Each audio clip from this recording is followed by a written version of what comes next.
big time. It is. Yeah. Shawty ain't rockin' no drugs. I heard that Shawty a freak. She cut her rug so raw. Shawty ain't missing a beat. Shawty say after the party, cause this someone she wanna meet. Who? Me. Yeah. All of my niggas is dogs. All of my niggas roll deep. All of my niggas get fleet as fuck. All of my niggas get geek. All of my niggas throw threes and B's and traps that you never see. Me. We in this bitch. We in this bitch. It's back in the back. You feel me? It's bad for the community. You know what I'm saying? See, boy, Tomo. I'm the host this week.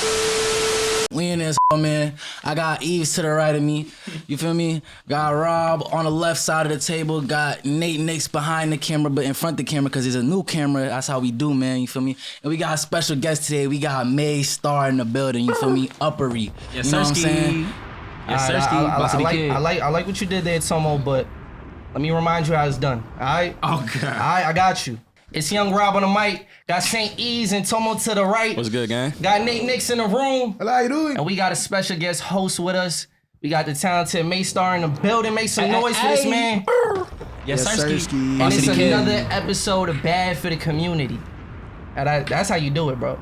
You seen the different levels of, like, you know. That was decent. That was amateurism on your part. But, you know, hey, we here. This moment, we've been waiting to get you on for a minute. Yeah, I appreciate y'all having me, mutual interest, so we had to get that done. You one of the most talented artists in the city, bro. Thank so you, we gotta show you some love, and plus you've been doing this shit for a long time. Absolutely, bro. And I've been tapped in, bro. I fuck with what y'all got going on here. So like I said, I appreciate y'all having me up here, bro. You know what I'm saying? Just make sure you. And this is all the homies here too. So you know what I'm saying? Oh, 100%. You know what I'm saying? Roxbury in the building. Dude, like I said, Namso, right? We got that mutual connection, shout right? out my man Namso, bro. He's telling me way back too, before I even was like too really aware of you as an artist, and he's saying like he remembers back in 2011 you performing. 2011. I don't know what age are you at this point, but he said 15. 15. We was 15 or 16. All right, let me know if this rings bells. Opening for Mouthy. Oh yeah, bro.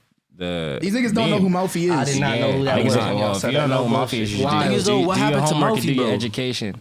Facts. But Where's yeah, Mouthy now, bro? we had the whole it was a whole situation like with Mouthy in his camp, like not like a bad situation, like a good situation where we were like working together at a point in time. Right. And yeah, bro. I'm trying to remember exactly what show that was. Remember niggas had the Star Gang stickers, all that shit. Yeah, Star bro. Gang I merch. think that show might have been the one that he's talking about because I ended up opening for him a couple times in that year. Like one was College Fest, which when they used to do College Fest. Do they still do College Fest out here? I don't know if they still do. No. That's I remember wild, niggas bro. trying Used to be sneak into that thing, shit. bro. But yeah, one was College Fest, and then one was at Paradise. They had like a show at Paradise. Yeah, I think that's bro. the one he was talking about. Yeah, that was a crazy one. That was a wild one. You said that you was 15? 15. Yeah, at that time, yeah, especially if it's 2011. Wow. Then yeah. Yo, think about where we was at in 2011.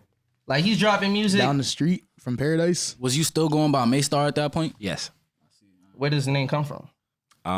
Well, May is my last name, Star is my middle name, and it was given to me by my mom. My mom always said like I was gonna be a star. You know what I'm saying? So it was when I made the name up, it was to never forget where I came from and to never forget where I'm going. Period. So you just scrambled around some names. Exactly. You know what I'm saying? So that's it's dope. like anytime I hear it, when it's said, like it holds weight. You know what I'm saying? Because it literally Is your means name. something. Yeah, and it's like destination. Like I said, it's like where I'm coming from and where I'm headed. Like I never forget. You know what I'm saying? And you mentioned like your mom for seeing that in you. 100. You know, like how big is that? Do you get a lot of support from your parents? Oh, absolutely, bro. Especially mom. Mom's like the biggest fan when it comes to the music. You know what I'm saying? That's been since I was a kid. Even before I knew what level I was at. Like she knew, you know what I'm saying? Like she was always letting me know. Like she always said like, oh, I know you're gonna be a star. Like blase blah. I always loved music. And my father, like literally, I mean, we on Warren Street right now, like right down the street. WIOD 1090 Radio City. I gotta tell them to drop. They don't even know where we at. We're in an undisclosed location. It's a Man, come legendary on, bro. street, Warren bro. Street mad big, bro. You know what I'm saying? Fact, Like you can be anywhere. That's a fact.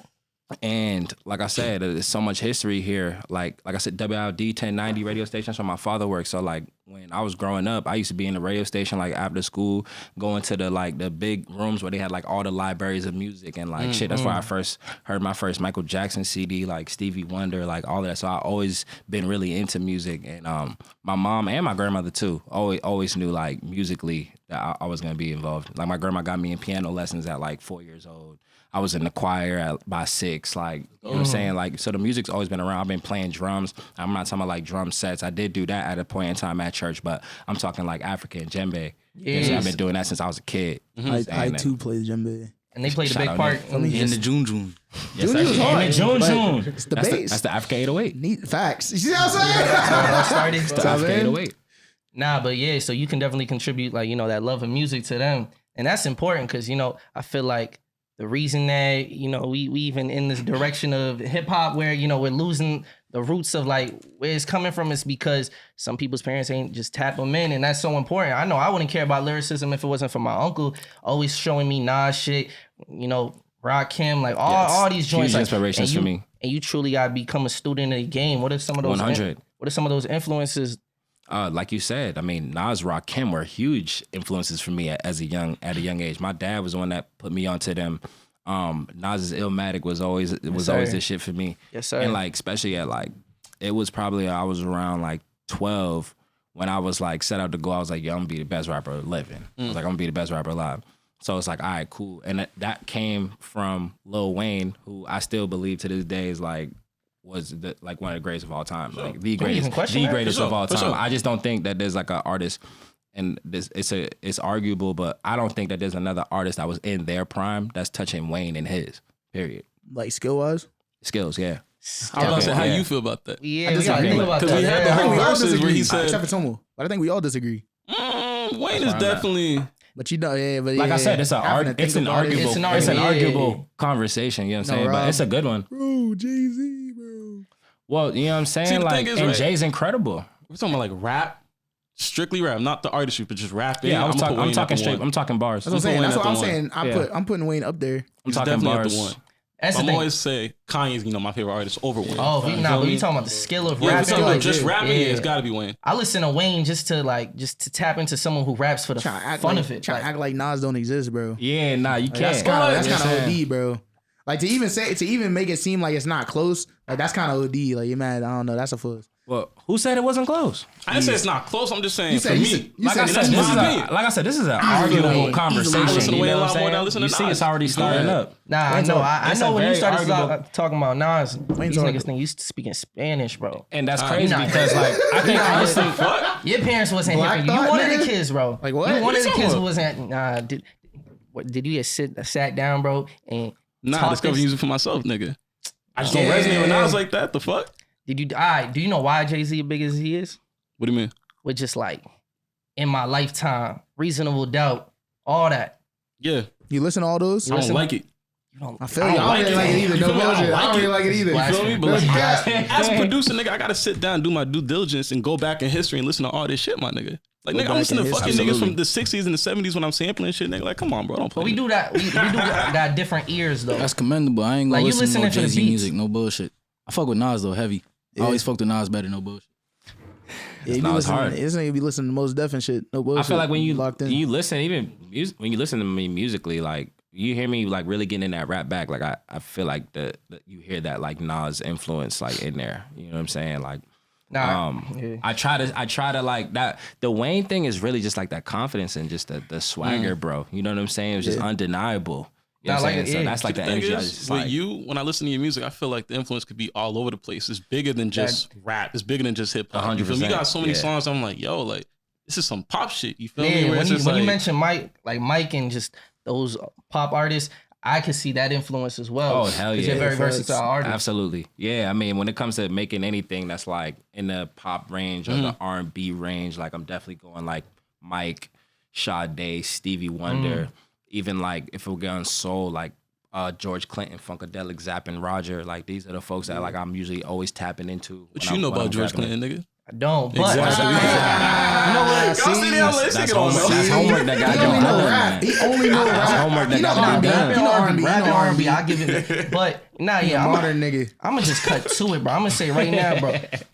You got a hit on your hands, and I was telling Nate that too. When I hear Complicated, bro, that's a hit. I'm listening to that, and I'm like, yo, why is this? Why hasn't it blown the fuck up? Like, why is that not in the top 5 of your songs? Like, in due time. Like, that's a hit. I hear that, and it's like, oh, this nigga gets it. Like, this not just some, because you could do the rapping shit, and you could tell, you know, rap circles all over and over, and mad people do that. But that capability of making a hit like that, when I heard that, I was like, oh, this is different. Yeah, I like to keep that spice, you know what I'm saying? And like, let niggas know, like, yeah, bro, it can be untouchable on whatever side you want it. You know what I'm saying? So it's like, yeah, I love doing those records, bro. And even in that, like, you hear, like, that's Luther Vandross, bro. Like, that was where I got that influence from.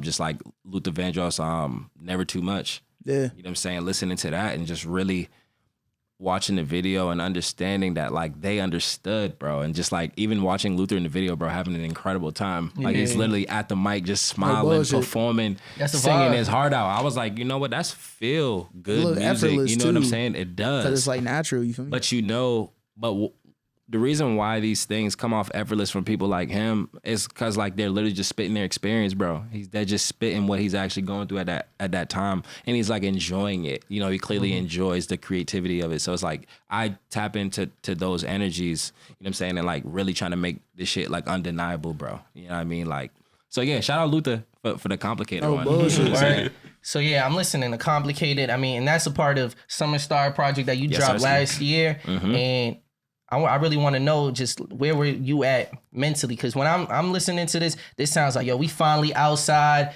been locked up in the pandemic. It's been crazy, and it's now or never. I just gotta just this music. Complicated or just Summer Star as a Summer full Star record? period. Yeah, that was really that was toward the summer too when it dropped, right? I dropped that actually at the end. It was the end of summer because you know it's hard to like make a song about the summer. Without experiencing in the summer. It was in the fall. I dropped it in November. The first time I listened to it. I dropped it November 14th. I kind of did like.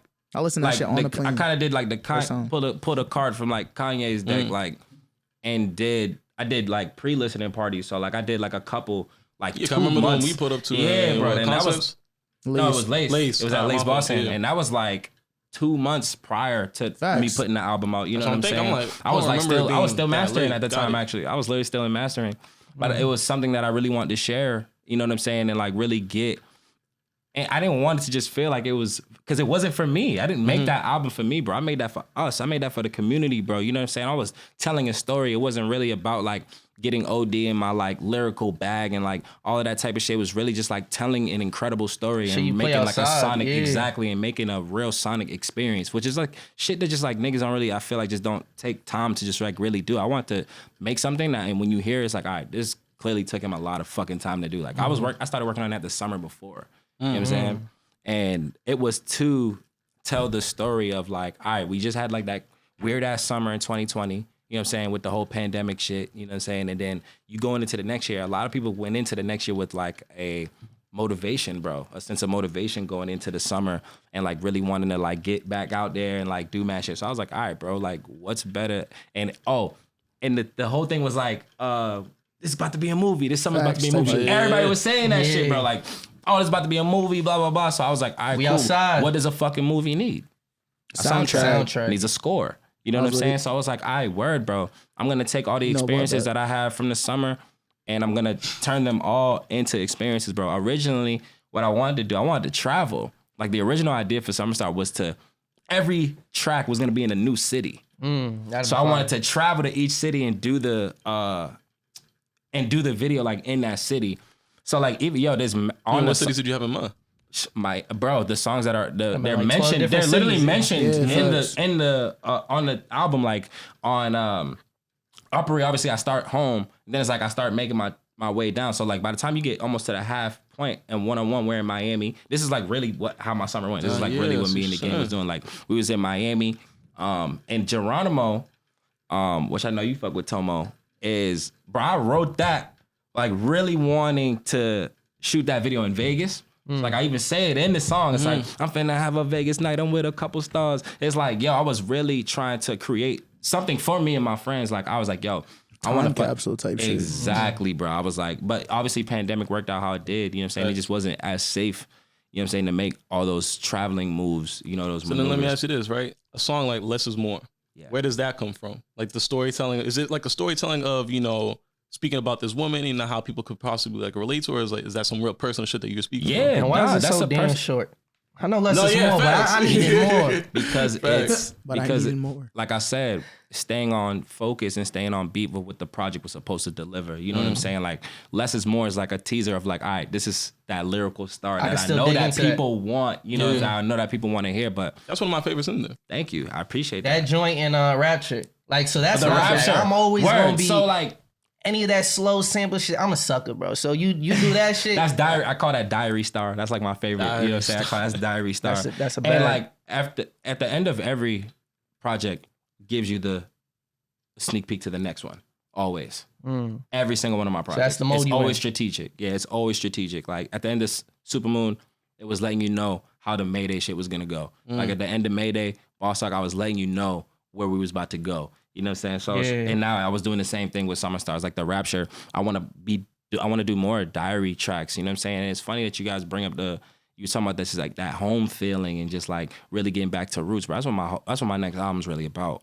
It's really just like getting back to those roots and like, yo, being out here for so long and like doing music for like 10 plus years, bro. Like I'm always, especially now, you hear like people saying like, oh, I saw you here. I remember seeing you there. Yeah. Yo, man, fucking. Like, this nigga Khalif always telling me, he's like, yo, bro, like, you got to get back in that 2011 bag, like the way you spitting, da-da-da-da. Like, but nigga so tell me that, bro, I'm so scared, bro. And he's not telling me. What's going on? And he's not telling me on something like, yo, bro, what you're doing right now is not good at all. It's just that but he's like, yo, that. remember that impact that I was trying to have on the hip-hop game itself. Remember, I told you, I came in this shit saying I was going to be the best rapper living. You know what I'm saying? But plans evolve. I've evolved as an artist, as a person. Honestly, I think it's the personal shit first. That's what makes the artistry so good. That's every day I'm working on trying to progress as a human being and like be the best me that I can be, because I know without that, it's not gonna naturally reflect in the music. You know what I'm saying? And I want to heard you. And we definitely gonna get to that. But I just had a question before we got off. Summer Star was like, I understand what you mean by you got to experience that shit to even be able to speak on that. I completely understand that. But with dropping it, you know, closer to the fall, did that affect, you know, how people absorb the music when they might not have been outside as often as they were during the summer? Did you like think about ever think about that? How people absorb the music and take it is not as artists. That's not you can't control that. That's not our problem. Yeah. You know what I'm saying? I can only speak my truth. You know what I'm saying? And hope that it touches whoever it's supposed to. You know what I'm saying? At that time. Like I said, I can't tell a story about the summer during the summer. And I think I really held on during the summer. Like I let it rock out how I was supposed to. In the beginning of the summer, I dropped Uppery. Uppery did incredible. You know what I'm saying? And then kept it pushing.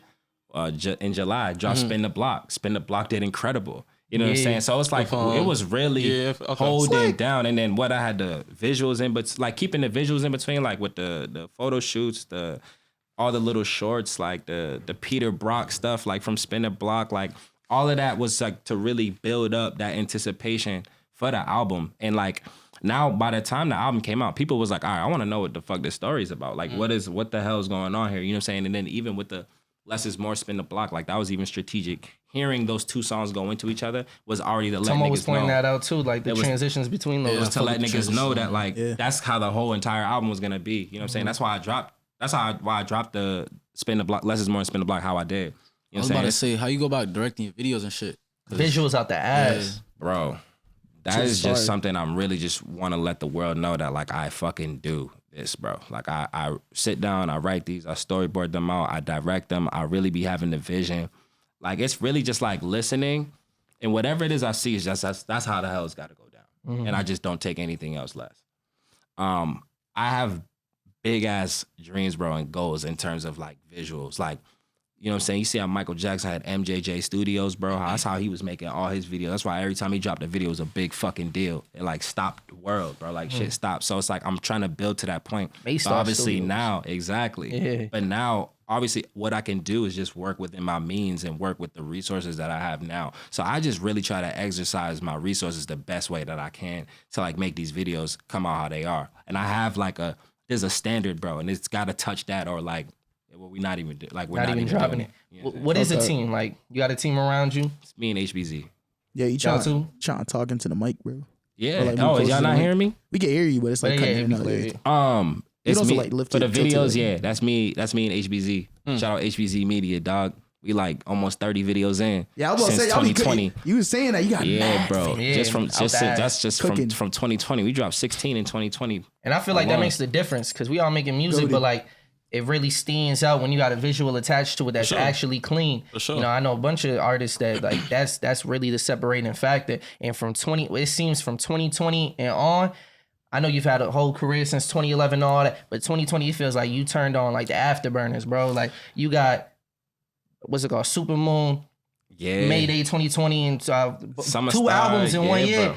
During the pandemic, I even want to know like how the pandemic affected that. Like you cooking and you dropping while a lot of people are saying, "I'm gonna keep this in the tuck." A lot of people saw that time as a door closed, Still bro. a I saw a pandemic right now. door opening. Yeah, we're still in the pandemic. You know No what I'm mask saying? mandate, shit changing. Well, you know, the Still a pandemic. circumstances around it may have changed, but we're still actively in a pandemic. You know what I'm saying? That's a fact. All right. And I'll give y'all that. artists and creatives are still feeling the effects of that, bro. You know what I'm saying? We facts. felt it creatively, financially. You know what I'm saying? Like Personally it's for here. you, like where was you at during that time? During just like 2020, right? Yeah. So at the end of 2019, I was already planning on gearing up like to release Supermoon. I was like kind of silent for a little bit. Not like super silent. I was dropping like here and there. But like I went through like, obviously we're not going to get too deep into the situation, but like with my man's, he's still my boy, but like at the time, like we wasn't seeing eye to eye, like the producer that I'd worked with for literally 4.5 years. Mm-hmm. You know what I'm saying? tough, yeah. And I legit like lost all that music, bro. Like Damn. all the music that I was planning on changing my life and the fuck fucking does that world happen? with. Yeah, bro. like what do you like? What is that? That's He how can't I put know. out the music anymore because he doesn't want the song out because of the production. Kind of or something like it was or is kind of it something. lost? It was Literally kind had of the files something. type Nah, shit. like we had the files. It was just kind of sort of just like disagreements, bro. You know what I'm Business-wise, saying? more music. and it wasn't even really a business thing. Like, because like I said, this is my boy. This is my brother. You know what I mean? Right. And he was going through a lot of shit personally at the time. You know what I'm saying? And like, it was to the point where it's like I really just needed to be there for him as a human being, as a First and you know what I'm saying? foremost. First Yeah, and for foremost, like before the music shit. You know what I'm saying? Which you know, obviously, you know, was just had this disadvantage for me with, like I said, we're working on music for 4.5 years, bro. I still haven't put that music out, by the way. I plan to, because like when we were working on that for all those years, it was because I was focused on making timeless records. I was focused on making something that was gonna last 50 years from now. You know what I'm saying? Like that was literally the focus. Like that, the whole concept of that album is literally timeless. Like the name of it was Tina, Tinaa. This is not an album. Like it was like a piece of time, bro. It was supposed to be like an art piece that you can like invest in and like, you know what I'm saying? Like this is something we gonna turn back to. Like I still plan on moving forward with that. But once that whole situation happened, and now it's like 3 years where I don't have my music and I'm like struggling, you know what I'm saying, to like create, you know, I'm going through shit with my family, like all of that type of stuff.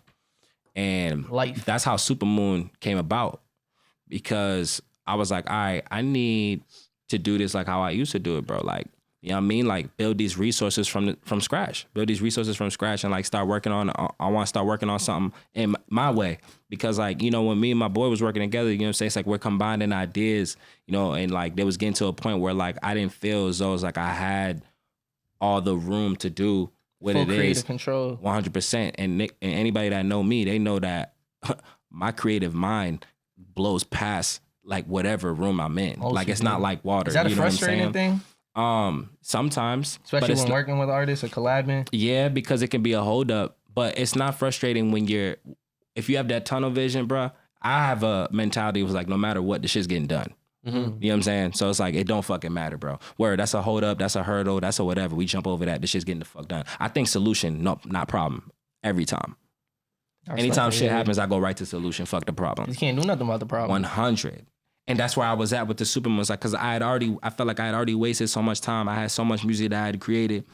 And so I'm like, word, I'm gonna start this project. I'll start up Supermoon. And like what that meant was like, I felt like I was changing, you know what I'm saying? And we all know like the moon controls a lot of the state that we live in, you know what I'm saying? The tides, the waves, you know what I'm saying?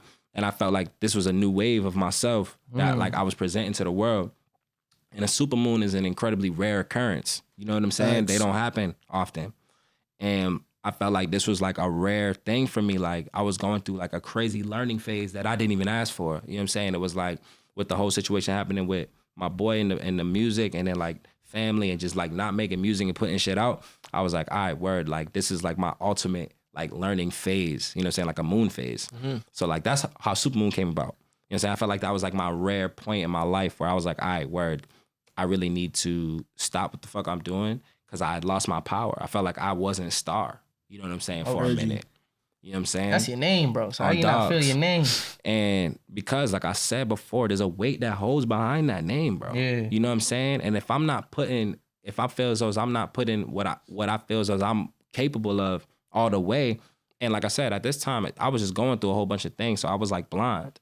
You know what I mean? So if I'm not doing what I feel is I'm capable of, then it's like there was no weight to the name, period. Because in life, bro, you got to recognize your power, step into it, and then you walk it. Were there like moments where you felt like you was bringing it back, or where you felt like you was like reclaiming that and regaining that power from your name? Not before like, I was like 80% done with Supermoon.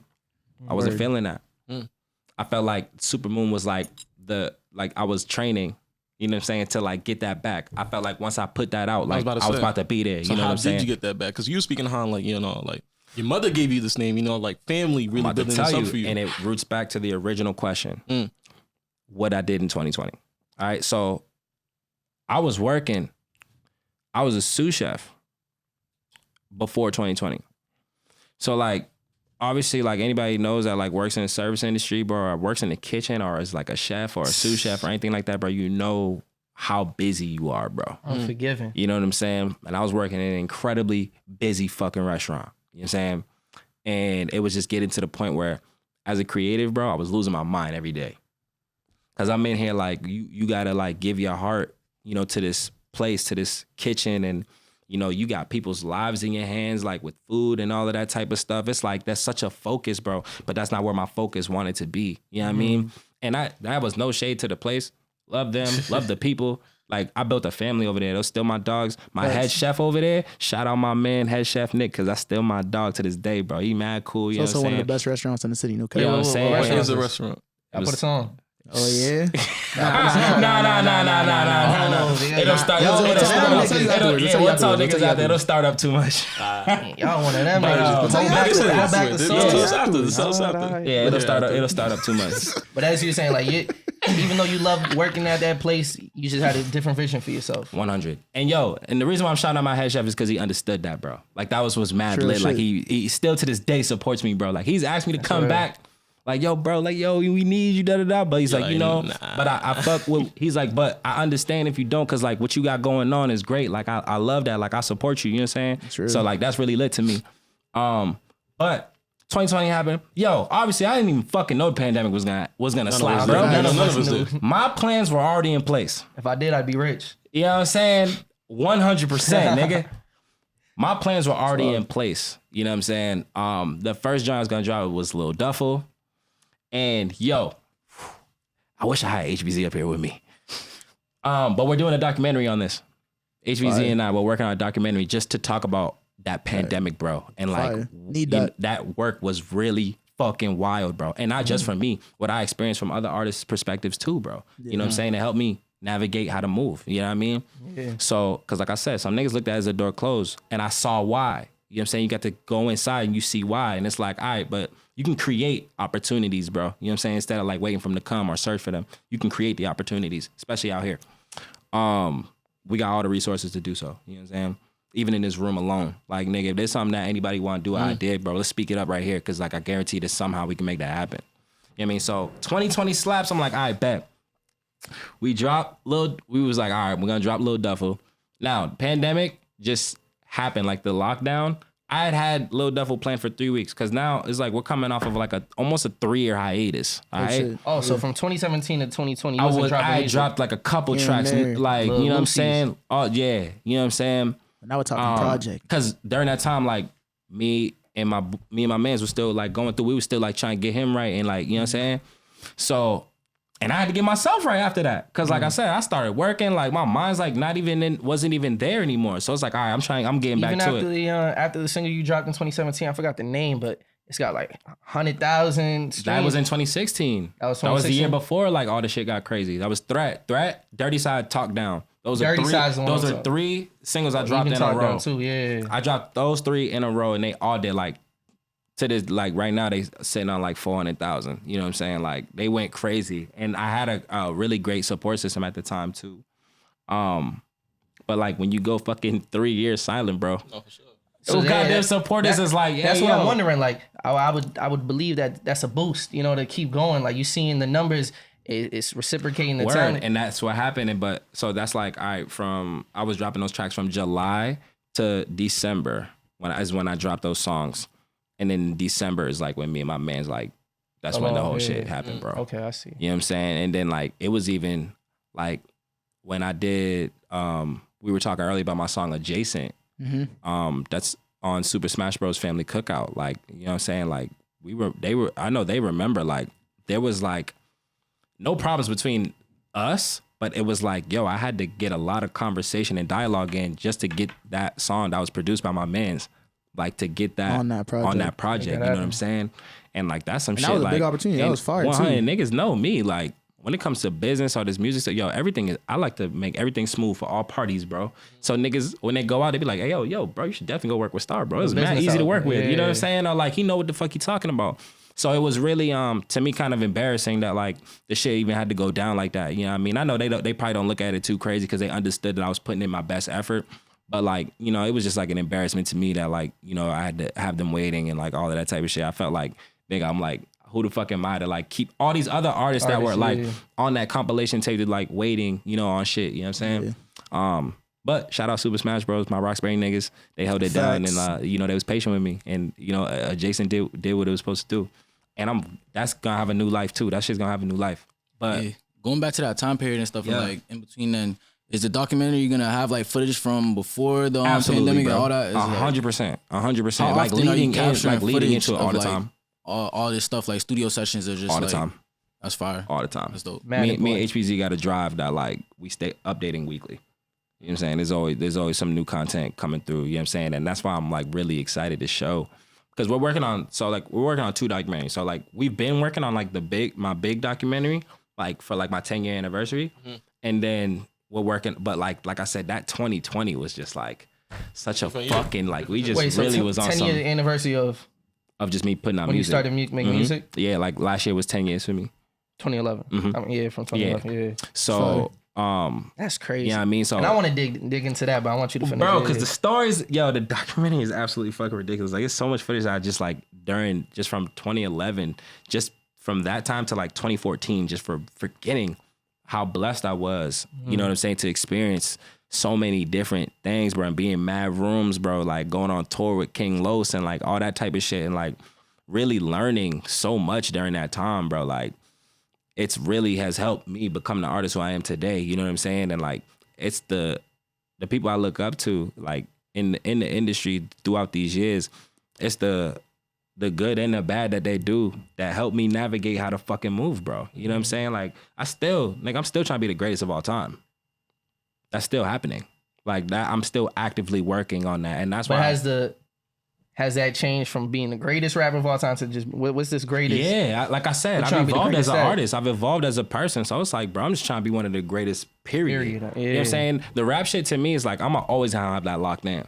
And I'm gonna really show that on the next album. It's like just so we can have that solidified, so we can have that like I don't want to hear that. Like there's no conversation. That's what with I mean. Yeah. Like I don't want no conversation with that. Like if there is, then come rap with me then. Simple as that. That's as I tell niggas, my door is always open. I tell niggas all the time. Let's make that my door is always open.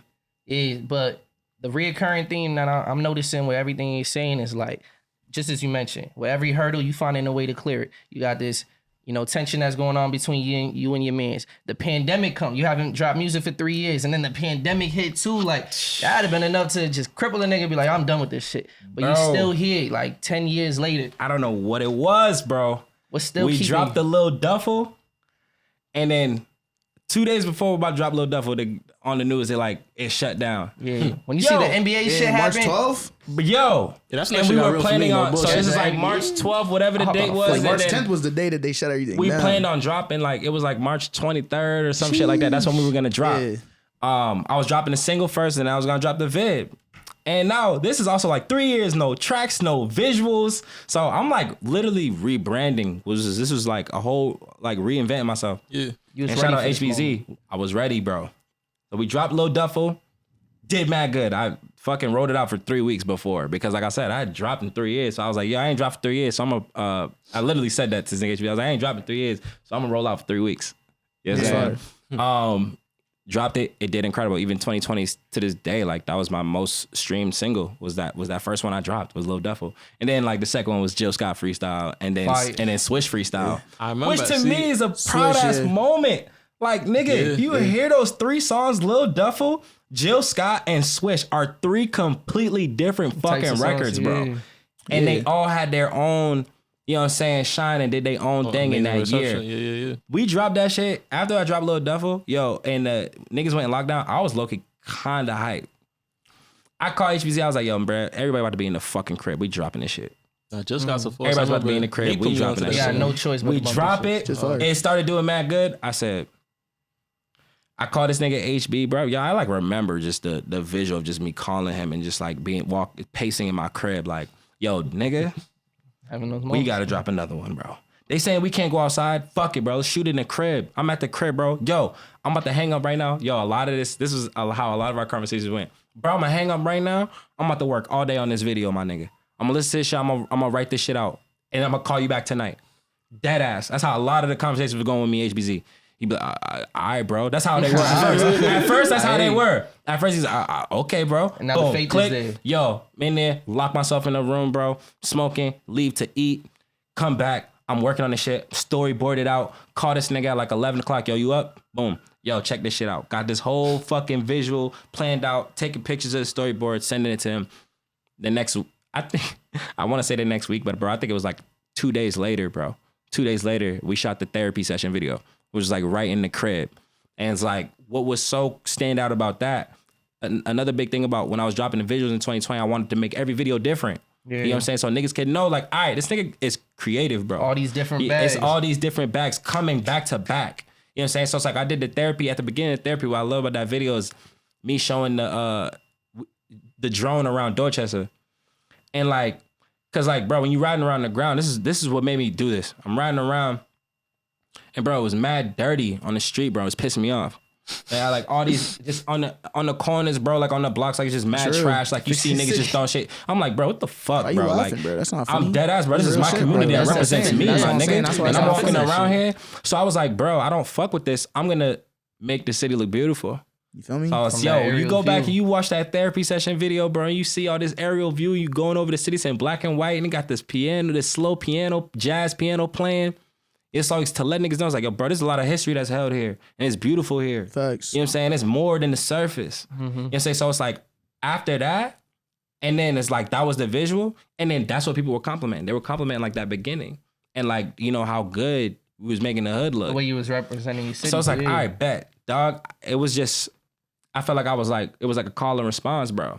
You know what I'm saying? I felt the music community needed it at that time. These are conversations I was having with HBZ. I was bro, I felt in 2020, I felt the music community was boring. I felt there was not too much going on. I felt everybody surrounding us was the only ones I was hitting.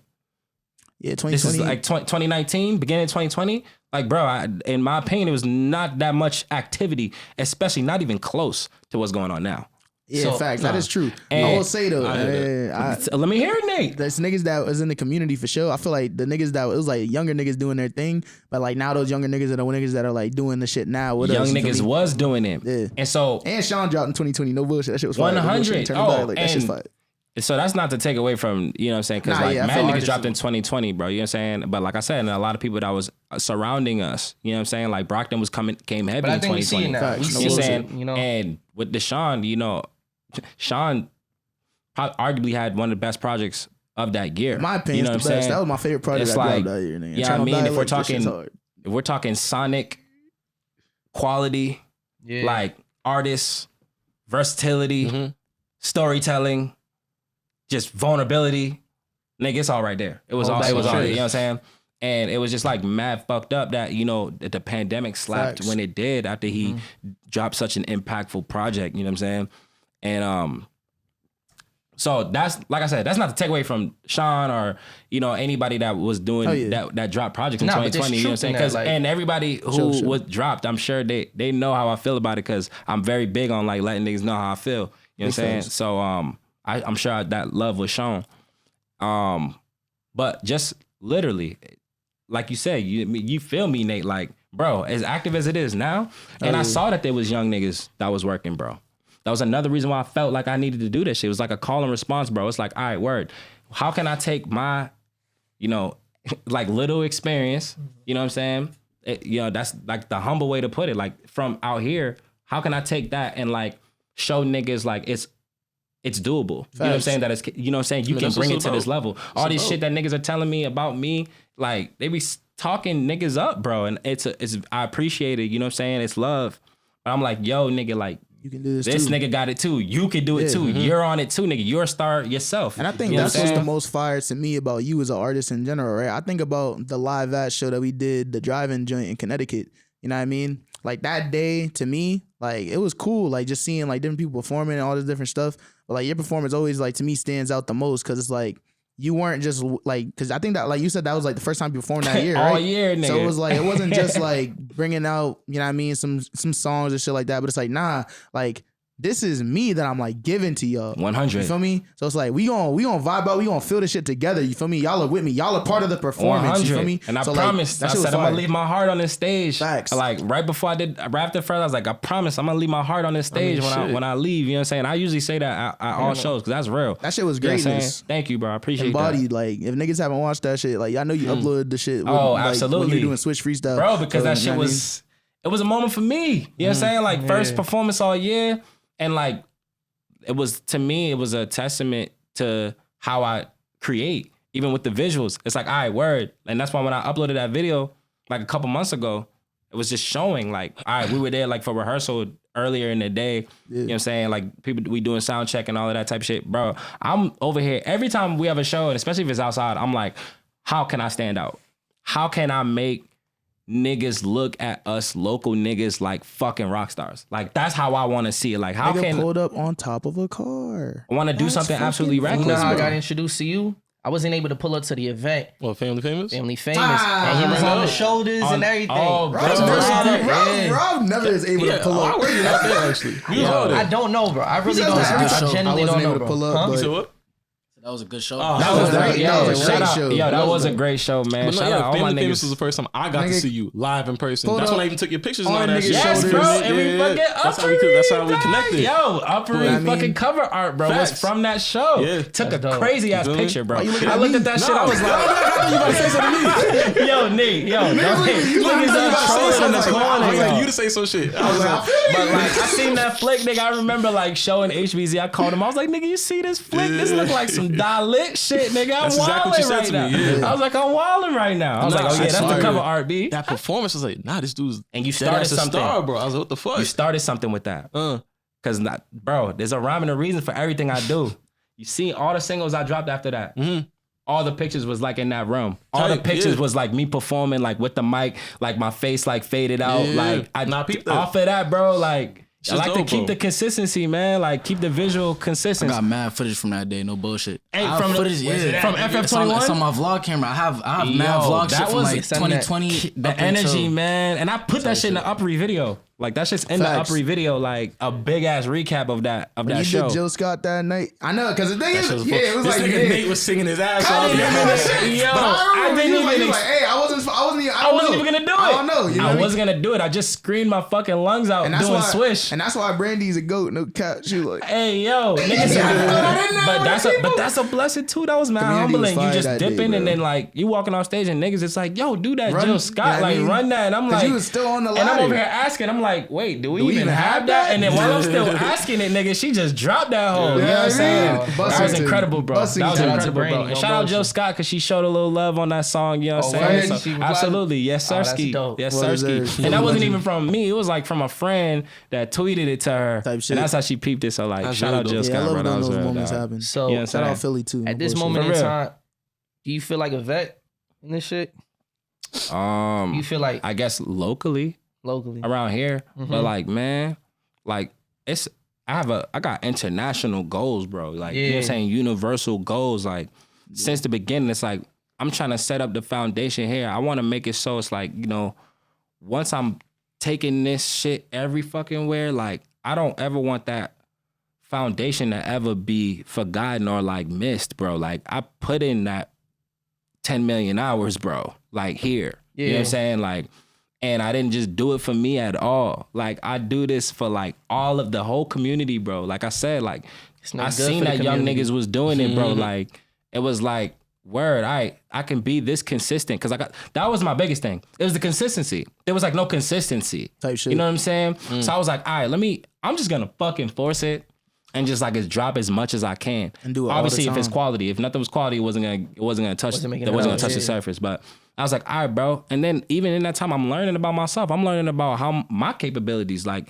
how much I can do. You know what I'm saying? I'm like, hold up, nigga, I can do this. Shooting fucking 3 music videos in a day. All right, we not wasting time, bro. Like, let's keep this shit the fuck pushing. You know what I'm saying? What you're capable of. So it's like 16 music videos later, like at the end of that year, plus a short film. You know what I'm saying? Cause like also like during pandemic, you know what I'm saying? Like there was after the George Foreman killing, bro, like George Floyd. after the George Floyd killing, like, bro, the streets was in a fucking uproar, bro. Facts. And like I even remember like I was talking about my head chef and shit, like I remember, he's white and shit. So like he calling me like he calling me and he's like asking me how I'm feeling about all of this shit, and go to the first that was the first time. Chill, I won't put him out there like he did it like that. I think he was black people, man. one thing. I don't want to stop you, but nah, you good. Tomo got to make his exit. No, I just wanted to send you out the right way, bro. Tomo, that's my dog right there. Absolutely, bro. We appreciate you. We're gonna see you later on tonight. Absolutely, yeah. The day's like far from over. We all got more shit to do, nigga. You know what I'm saying? Slap. Hell yeah, nigga, we here. All right, now everybody got their own mic. All right, bro. Tomo Molecule. Nigga, Tomo, nigga. Y'all better get some clothes by my man Tomo. Stop fucking playing yourself, nigga. Because a lot of y'all niggas, man, you're not dressing up to par. So go holler at my man Tomo because he can get you right there. You know what I'm saying? Big on the fashion shit. Yeah, hell yeah. I'd like to think so. Yeah. I'd like to think so. All right, so. You know what I'm saying? I'd like to think, when it comes to this fly shit, like it's just another like it's niggas is solidified. Niggas is solidified, bro. Like it just comes with it, bro. You know what I'm saying? Like I'm a tastemaker, bro, and like I just like the shit that I like, bro. You know what I'm saying? And I want to make it as really different. Comes from, nigga. Exactly. I just like what the fuck I like. I just cop what it is I think is lit, and I like to wear my own shit too. You know what I'm saying? Like you see, it's a Star sweater. You know what I'm saying? Like super you know what I mean? It's lit, and I like to rock a lot of my niggas shit. I like to rock a lot of local shit, bro. You know what I'm saying? Because to me, it's like, that's a good test of like how fly you really is. Like, you look at my music videos, bro, most of them is all local brands, bro. From head to toe. I gotta see you with some myth, bro. Bro, I need some myth, bro. I gotta get right. I gotta tap in. Make it happen, my nigga. I'm still waiting too, bro. I gotta tap in. Y'all nigga gotta pay for that shit. Bro, I want the exclusive shit though. You shouldn't be waiting. I wasn't here, bro. I'm just here to support. Niggas know me. Website drop. I'm just here to support. What are you waiting for? I feel you. I'm just here to support. You know what I'm saying? I told him from a minute. These niggas want like the celebrity free package. Like, free shit. Bring that shit to your door. Other niggas on got. And you said the same shit, nigga. You said the same exact shit. You said, yo, I'm not buying the pants because everybody else got the pants. Yo, I got the sweaters though. You know what I told Tomo? while everybody rocking the pants right now, I'm gonna be waiting on mine. I'm gonna bring them out when they're gonna be dead stock. But is y'all niggas rocking them right though? But is y'all rocking them right though? Different too. Because niggas is out here demanding these fucking fly ass pants, but is you about to rock them in a fly ass way? Or are you about to disappoint? That's a fact. Like, because to me, nigga, that matters. Brands to me will give shit up quicker if they know that you gonna rock it right. You know what I'm saying? Like, all right, I'm gonna look out for bands like, you know what I'm saying? Like, because I know that he's gonna style it in a way that's gonna like really portray how I'm trying to portray my brand. You know what I'm saying? I feel like they gonna hesitate on niggas. It's like, you look at bro's fits, I'm like, nigga, what the fuck is he about to do with my shit? Fittings all wrong. I'm good on that. It don't sit right. What the fuck is we talking about, bro? You know what I'm saying? Nah, I feel you with the whole local brand. I realized too, niggas never lit the candle. Want to do that? We could do that. Yeah, let's get the vibe going, bro. Facts. You're gonna be so disappointed when you find out the lighters like at the front of the building. Oh, there's no light? Well, hey, no Badu. Nah, you know what? While we have you here, bro, I want to pick your brain, bro. You been in this game for a while. You know, you're in the city, you're making moves, and like you said, there was a lack of consistency. You had to get right. You dropped the videos, you got the visuals, you got the albums, 3 albums in 2 years. What do you feel like personally for you is just separating you from like breaking through that glass ceiling? Well, I set out for the long game at the beginning. I knew it was gonna be the long game. I knew it was gonna take me. It was gonna take me a long time because I'm gonna be up there the longest. You know what I'm saying? So I already signed up for that, and that's just all really like, that's timing, bro. That's like really I'm on God's timing, bro. You know what I'm saying? And just like really understanding that like it's going as long as I keep the consistency and I keep the work, even on the back end with the networking and the business, as long as I continue to do that, I'm gonna be in the right room when it's time for me. You know what I'm saying? True. And also just keeping that door open. Like I always say that line because it's really real, bro. And I feel like for years I kept my door closed. I think that's what closed opportunities for me. And that's the realest answer. No bullshit. 100. Because you can't predict the future, but what you can do is control the things that's in your control. Like you're saying, you're networking and it's a long game. You're not focused on because the shit is, niggas make it up quick, they gonna fall just as quick. Exactly. So that's the reality. I've had plenty of conversations like that with Eve saying, I know this shit gonna be slept on. That's the point. You feel me? So then 20 years later, niggas bring it back like, but was y'all really fucking with Maye Star when he was dropping? That's the point. No, I think the point is that that's the point. It's kind of sick. It's more so. It's not really. That's not that's the point. The point is kind of sick. He said that's the point. I was I want niggas to sleep on me. No, that's the point. It's not that that's the point, but it's like, yeah, I know that this is gonna happen. It's, you know, like, feel me? I know I can anticipate that. I'm not foolish. I'm not gonna. It's just that if it blow up tomorrow, sure do. Yeah. But like, it's about leaving a legacy behind. That's always been the biggest thing for me. So I can only imagine like. That's where your head is at. When you talk about long game and you talk about, you know, sprinkling little like, you know, hints like with the outros and the shit. And even before we started recording, you talking about like, yo, the way I release music, I study like the Kevin Feige's Feige's from Marvel, nigga, MCU, bro. The way that they do this shit, I'm trying to tell you. There's purpose in everything that you do. I that's what I'm hearing. Thank you. Yes, 100%. Like, and I'm telling you, it's literally all there, bro. Like in all the videos, there's like Easter eggs to like the next video. Like I'm never like I'm always trying to keep this shit relevant and keep like whatever's on this, I guess like universe that like I'm creating. Like I guess like, you know, it's like the Marvel Cinematic Universe. It's like it's a universe that I'm creating that like I want people to have those familiarities, you know what I'm saying, and like seeing these things, because like it's really, you know, the attention. It's like, what are people really paying attention to? You know what I'm saying?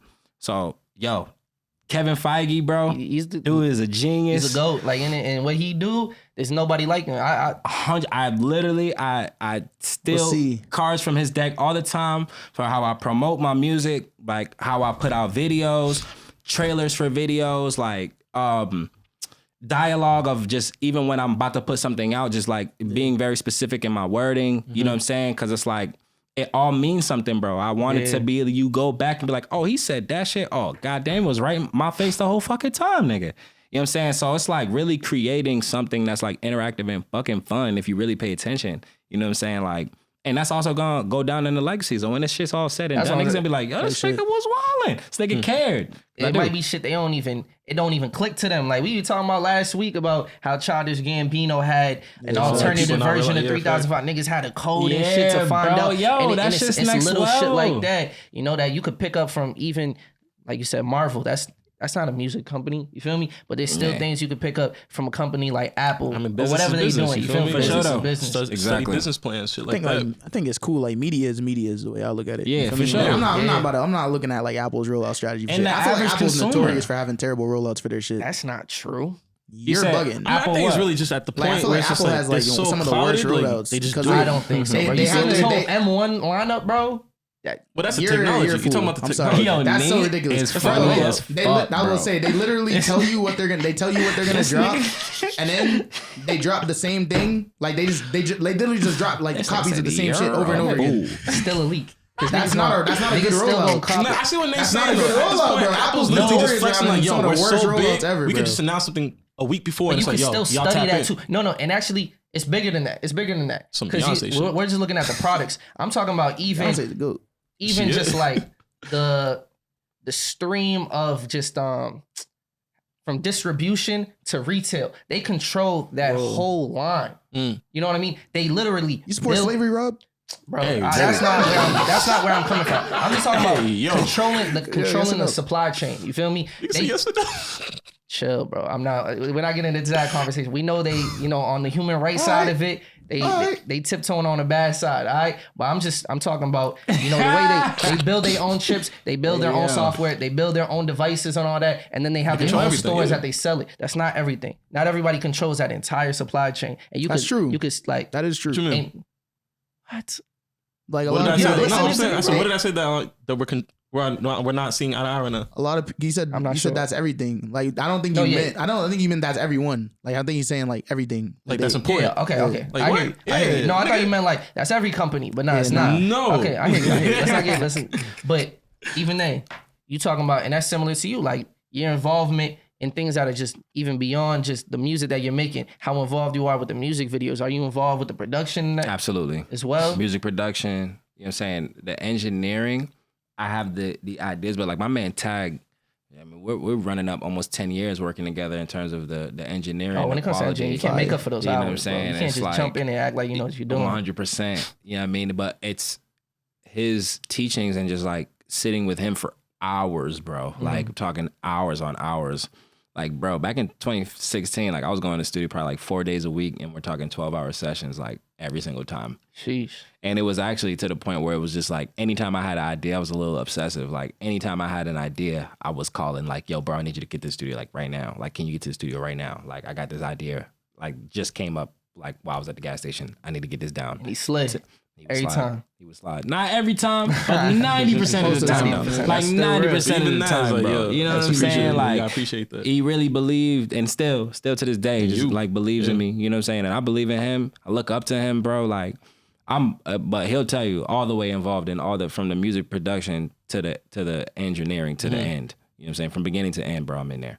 The idea, bro. I bring the idea to the table. You know what I'm saying? Like it's not happening without my brain in there. It's just an unlimited source of ideas. I want to be that way. You know what I'm saying? Like, and I feel like I'm trying to tell artists now, like the young niggas, and they was talking about like, bro, jump on it now, bro. Like, I feel like this is some shit I wish I did back in 2011, my nigga. Like when I was fucking 15, 16. Like, I wish I was learning how to, I wish I was producing my own beats then. I wish I was like focusing on like putting real records together and engineering and all that. I wish I had that knowledge, you know what I'm saying? Shout out my man Clark D. I tell Clark D, he reminds me of me, like, but better at a young age. Like, you know what I'm saying? He reminds me of me, but better because he has that skill. And not only does he have it, he's literally fucking extending it to other people, to other artists and he's gotta helping them figure it out, create. You know what I'm business-wise. saying? It's like he's actively trying to perfect that and like not just for him. You know, he understood that. He understands that early. Like it's bigger than us, bro. You know Much what love I'm to our saying? guy Clark for Clark real. was Shout out one my of the young mans, niggas dog. I was referencing. You know what I'm saying? So Indeed. But that's let me ask you this. I Because you've been think it's speaking on, so many people who, you be working with, that you have these relationships with. Who are Slick Bay and Donald Grunge to you? Because they're the only features on Summer Star. on Summer Star, I'm Yeah, you hip, feel me? bro. I'm hip. Like, who are they to you? Wait, can we Bro. actually open this up? I mean, you can answer that, but also I I want to can't lead answer into that. like I'm he can answer that, but I want to also lead up to like you know what you like around the city. What are your favorite acts out right now? But you can answer of course, that too, bro. So I mean that's family, just period. There's nothing like I can even, put too much on. Like Slick and I, we've known each other for years. Like that's 10 plus year relationship. Like we've been like siblings ever since we've known each other.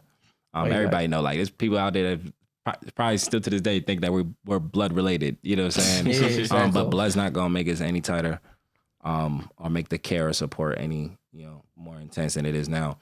Grunge, somebody that I definitely met just through the artist community, just over the years. When he put out like his first joint years ago, he worked with a director that I worked with 10 years ago, John Rollins. And so obviously I was interested, and I think it was a Cowboy Talk video. This is like, I remember seeing that. It's probably 2018. And I was like, I just love the difference. I love the boldness, you know what I'm saying? And ever since then, I've always kept an eye on what he's done. We met but even when we met, like, we seen each other a few times just out. But even when we met last year, bro, it was just like, this was just like supposed to happen. Like, we was been supposed to meet, you know what I'm saying? So it was like automatic. Mad organic. And him and Slick were already tight.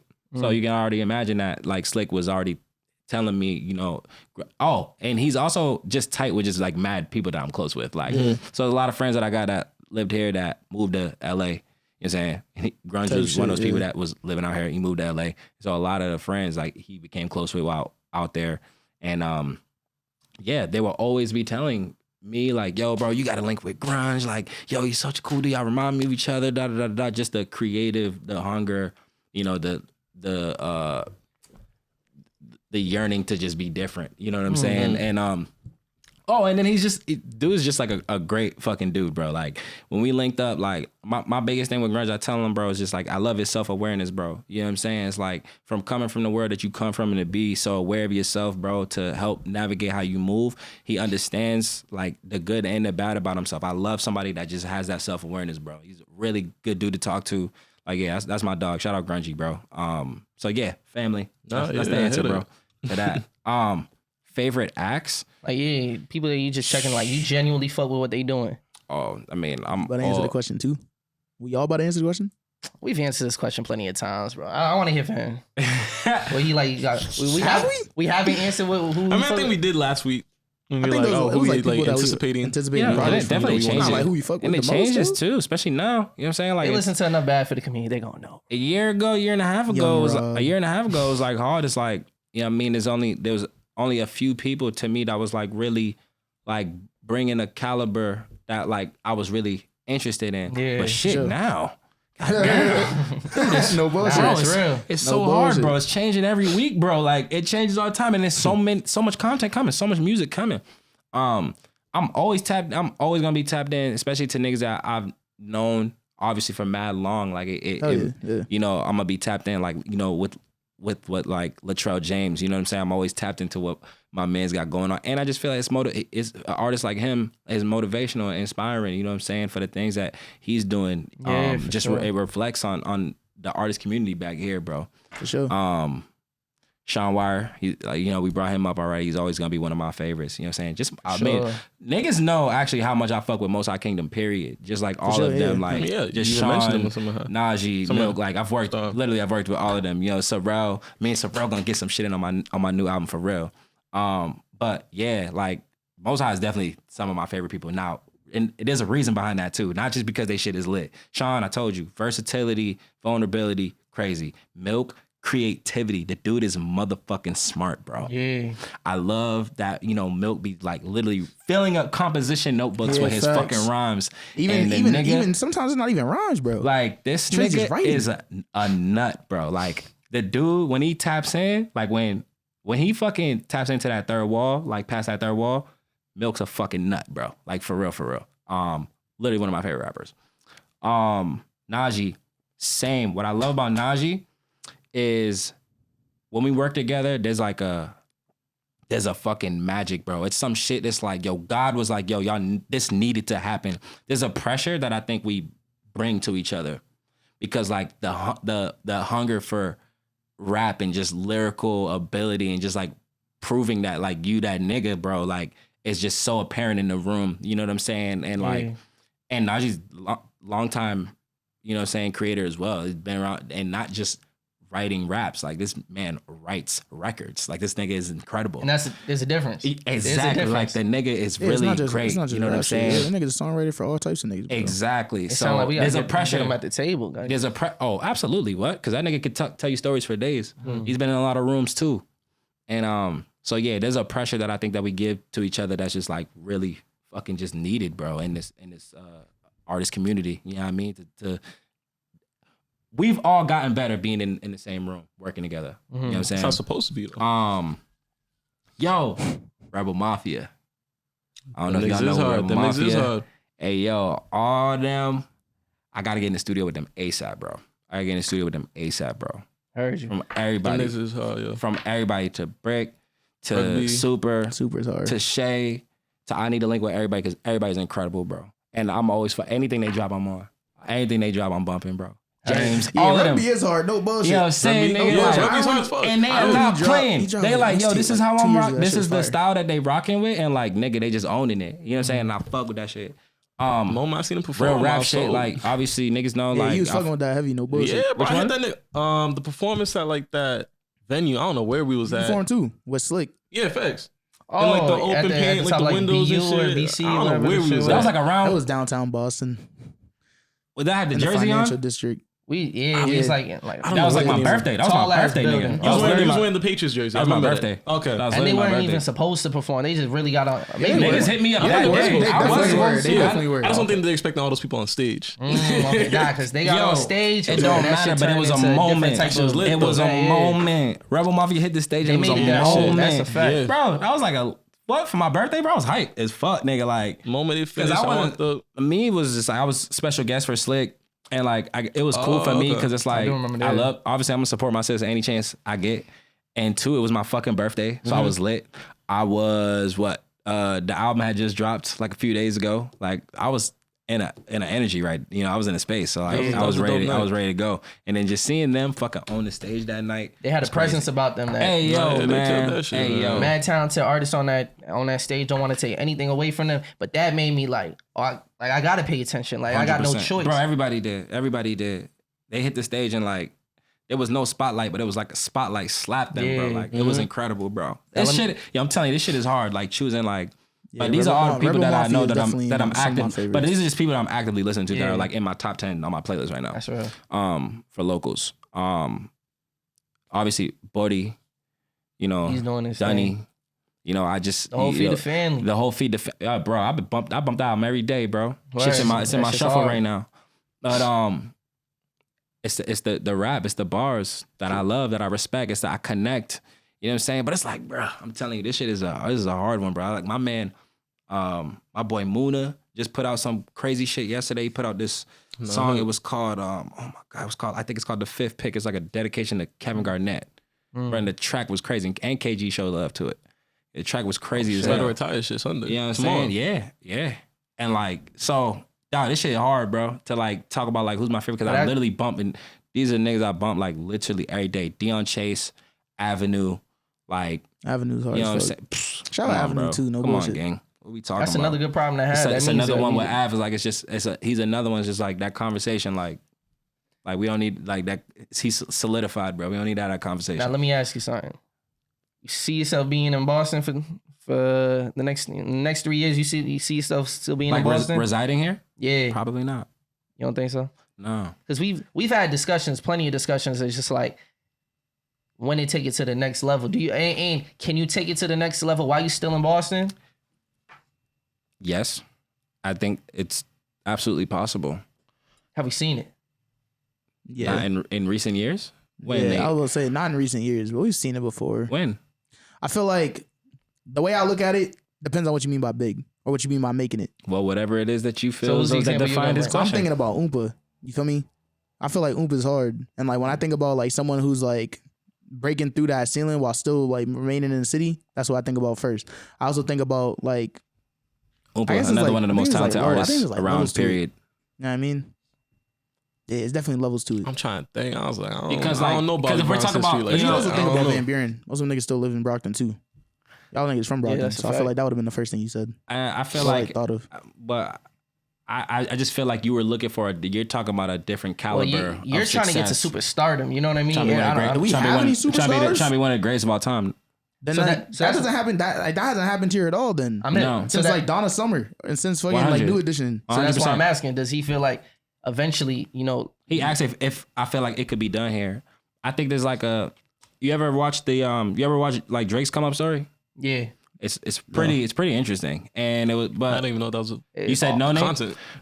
Yeah, this is on YouTube. It wasn't like his team that made it. It was like somebody. I think it was Jay Prince's Yeah, it's called like Night Owl, some shit. It was like, but it's I'm all about like gaining knowledge, bro. You know what I'm saying? Like you supposed to have this knowledge, bro. I mean, you gotta learn from the people who already did If I'm it. trying to be the greatest of all time, like I gotta learn from the niggas that are like pushing that envelope right now. Sure. You know what I'm saying? And have pushed it before.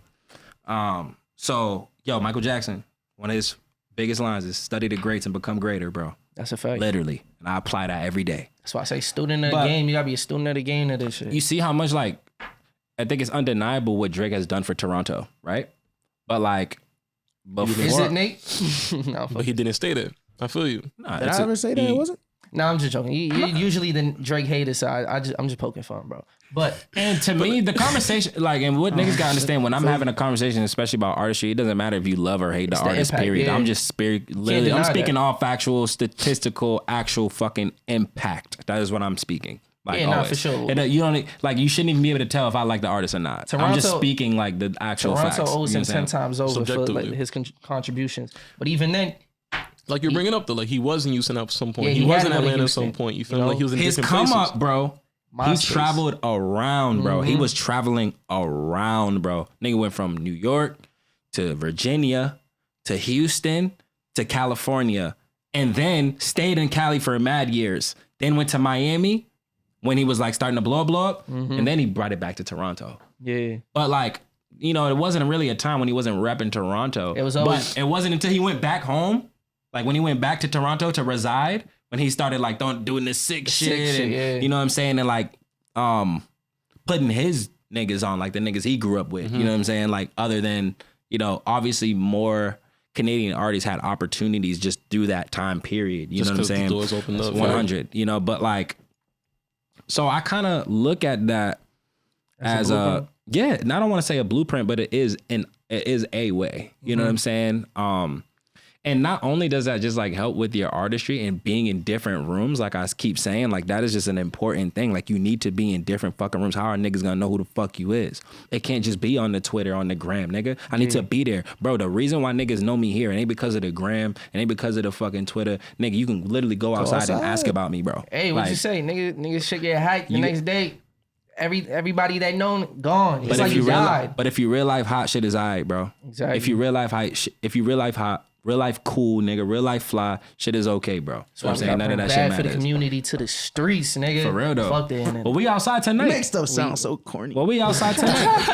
Niggas is outside tonight. I was gonna Damn, ask bro. though. So where do you see yourself going? Where you Bring trying the shit to the streets, nigga. Oh man, I feel like the options are limited. I've lived in LA okay. before. Oh, I didn't Oh, know. you lived in LA. Yeah. How was and, that experience? Shit, I didn't know. It was incredible. Honestly, I don't think I've had Fuck with LA. more work. Yeah. Fuck with LA heavy. I do.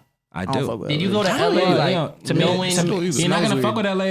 It's like to me, it's the experience that you have. You gotta have the correct yeah. experience, and also like There's a lot of fun my shit to do with a lot mother. of great people My out mother's there. born and raised in Yeah, I Cali, remember he's bro. telling us that. You know what I'm that's a saying? little So it's Chico like tone, I've had a chance to experience real Californians, bro. So you have a the people that connection. are in LA or in Cali that don't like people in Cali. The people that they don't like are usually not from Yeah, I was Cali. about to say most of the people that I was running into, they Cali weren't even niggas from are out chill there. as hell, man. Like they're I feel mad like fucking chill, we bro. talked about this Like, before at some point, like some episode. I feel like the Northeast, like we're just so to ourselves. Like we're so cold. So it's like when a nigga's so like happy and cheerful, you're looking at them like, yo, this nigga kind of weird. but then It that's was awful. good, though. Like, You know, that's experience, bro. I That's don't just like that experience, environment, For and just like facts.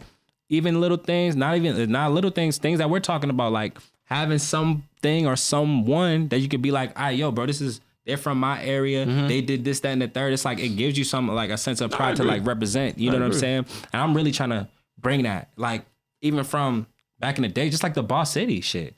Like to me, that's just like that was me trying to establish something of my own, and also something that sounded fucking cool. That's like something that was bigger than me. Boss City was because me seeing like the young niggas you were speaking about, and just like. anybody that's all creators that were coming up. You know what I'm saying? Because niggas know in the art world, I care about it all, bro. Bro, if this shit is These are also two of the young niggas I was referring to. If it's art, bro, don't matter what it is. We talking cinematography, photography. Us, allegedly. I was talking about y'all specifically. Saying that y'all was coming, saying niggas coming up. Two years? In 2020. 2 years 2 ago. year difference? No, I'm talking about between us and age. Like, Yeah. But but honestly, I don't have much of a too. differme between mad niggas and age, I bro. was But like, me and Maye Star are not I like still two been here, different bro. age, but you feel me? It's But like, the I know about experience, this nigga for that long. levels are, for sure. you know what I'm saying? I was saying this So nigga wait, Rob was just coming out. He Sean dropped his Wire put first this shit in project. perspective for me. 2020, yeah. Because me and Sean like the same age. True. You know what I'm saying? He put it in perspective for me. And which to me I give him more flowers just for this. So like I remember nigga telling me, yo, in 2011, right? My manager, he like hooked it up. Like at the time he was like getting a bunch of artists. He'd bring artists to the city and shit, like have them do shows, like meet and greets, like at Lace and shit, like back when Lace was on Columbus Ave and all that cool shit. Like there was one day, I was mad blessed, bro.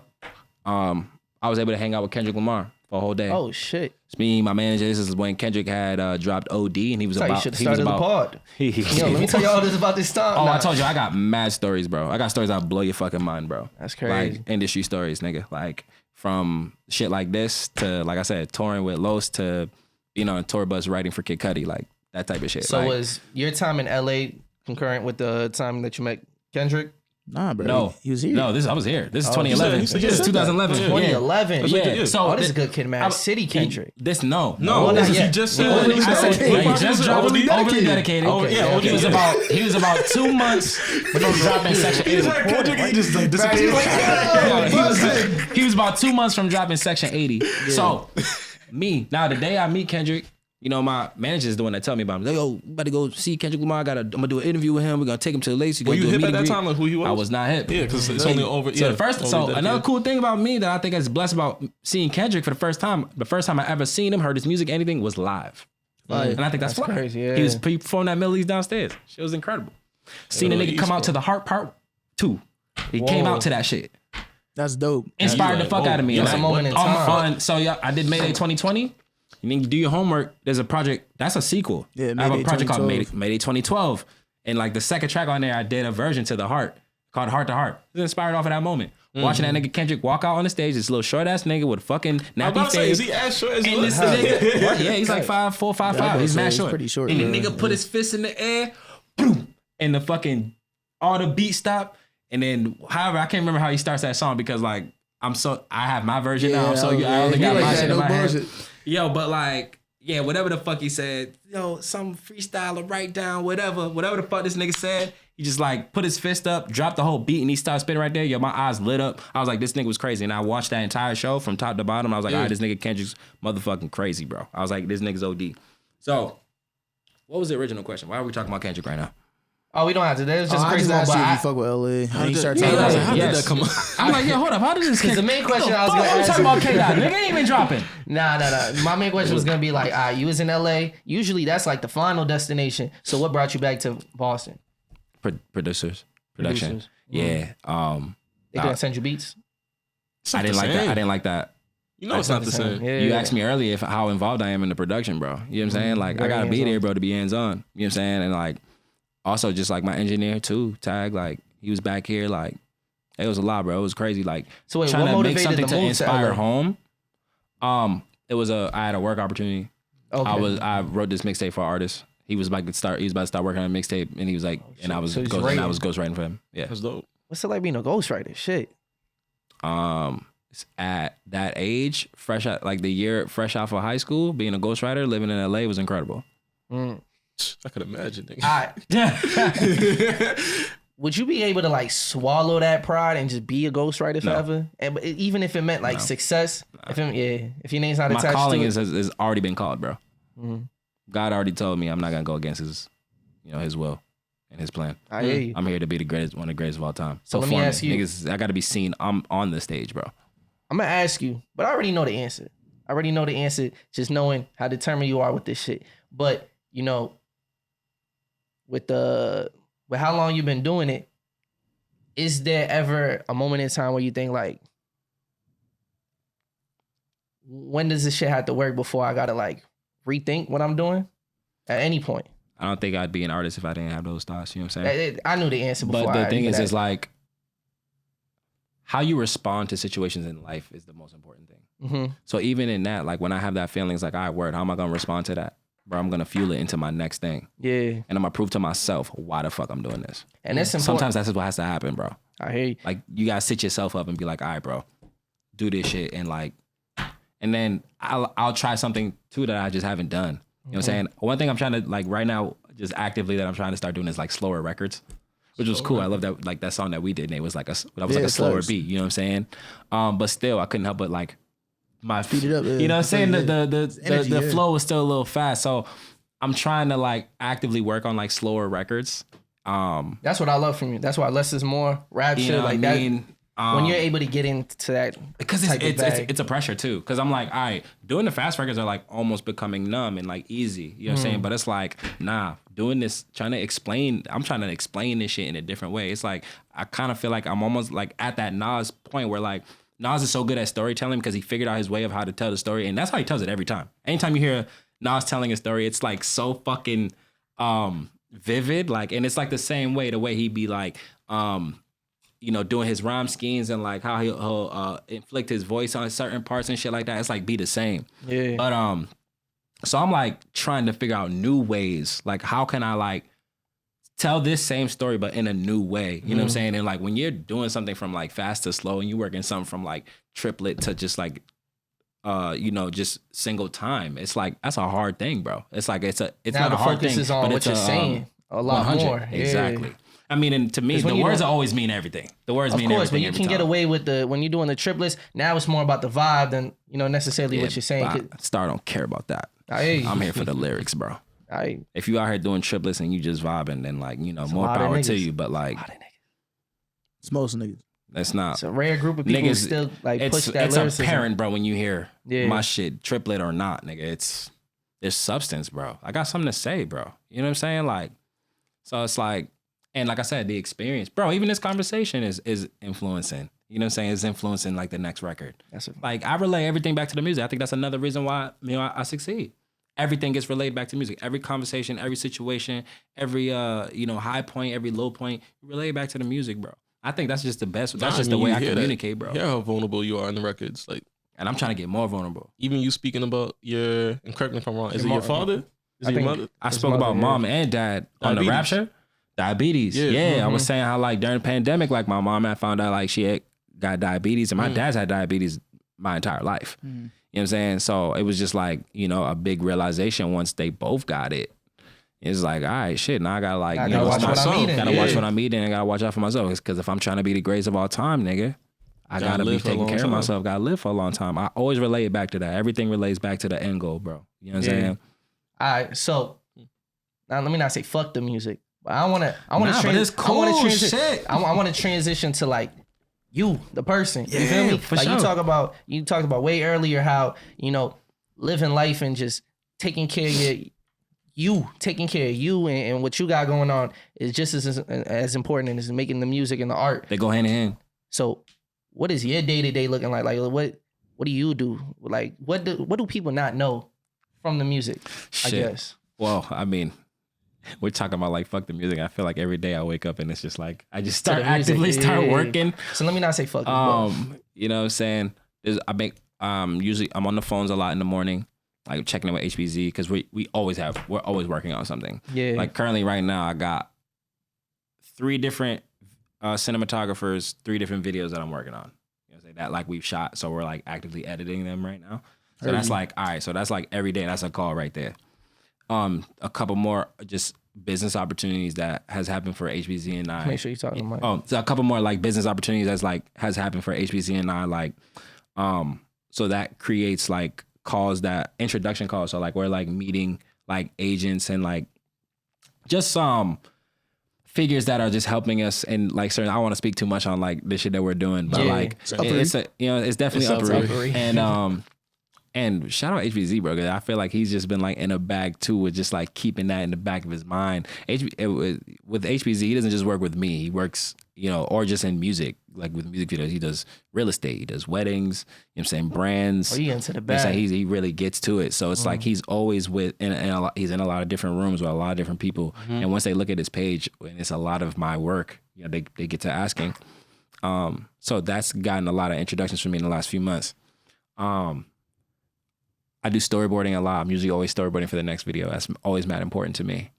I sit on so many songs, and like I think I probably still have PTSD from just like that 3-year period of just like not putting out music. So like I'm always going through fucking music and figuring out when now I'm you gonna got the drop opposite shit. problem. You know what I'm saying? It's like, when am I gonna drop this? And just knowing like, what would be like figuring out what's gonna be like, what should be priority. You know what I'm saying?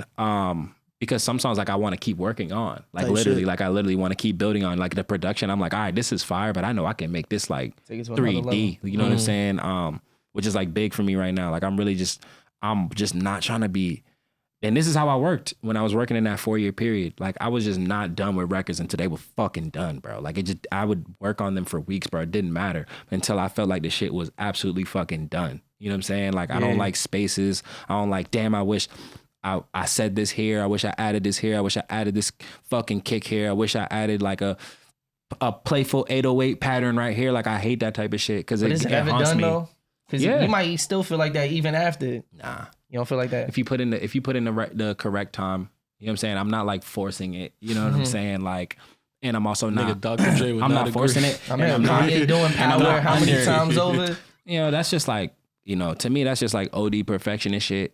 And like, sometimes the environment in the studio makes a huge difference, bro. Nigga, it could be one person that throws the whole motherfucking thing off, bro. They say one fucking opinion that, opinion's an opinion. So it doesn't mean it doesn't matter if it's good or bad. But they say one opinion that could be good or bad just to your end decision. You know what I'm saying? On how you're going to make the record or whatever.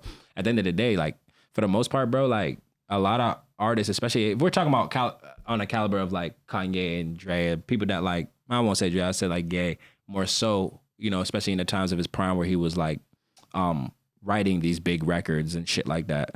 Now you see he's so open to just like having mad writers. Like he's mad open to it, nigga. You even saw it in the doc. I thought you were about to say something else, just even like showcasing shit that's not done. Oh, well, like, that's music that it's like, that's a whole nother level. Like, but but that's just like the caliber of artist that that Ye's at now. Yeah, like he can do that type of shit. And I think as ugly as it is, 100, and as ugly as it is, and as ugly as this shit may be, there is like some sort of there is a method to the madness of. I mean, I think it's shown in the last 3 albums. They're successful. You know what I'm saying? That he Jesus is King. Last 3, that would be Donda 2, cool. Donda, and Donda 2, and Donda 2 don't count. Jesus is Donda 2 doesn't count? Jesus is King. Y'all heard it?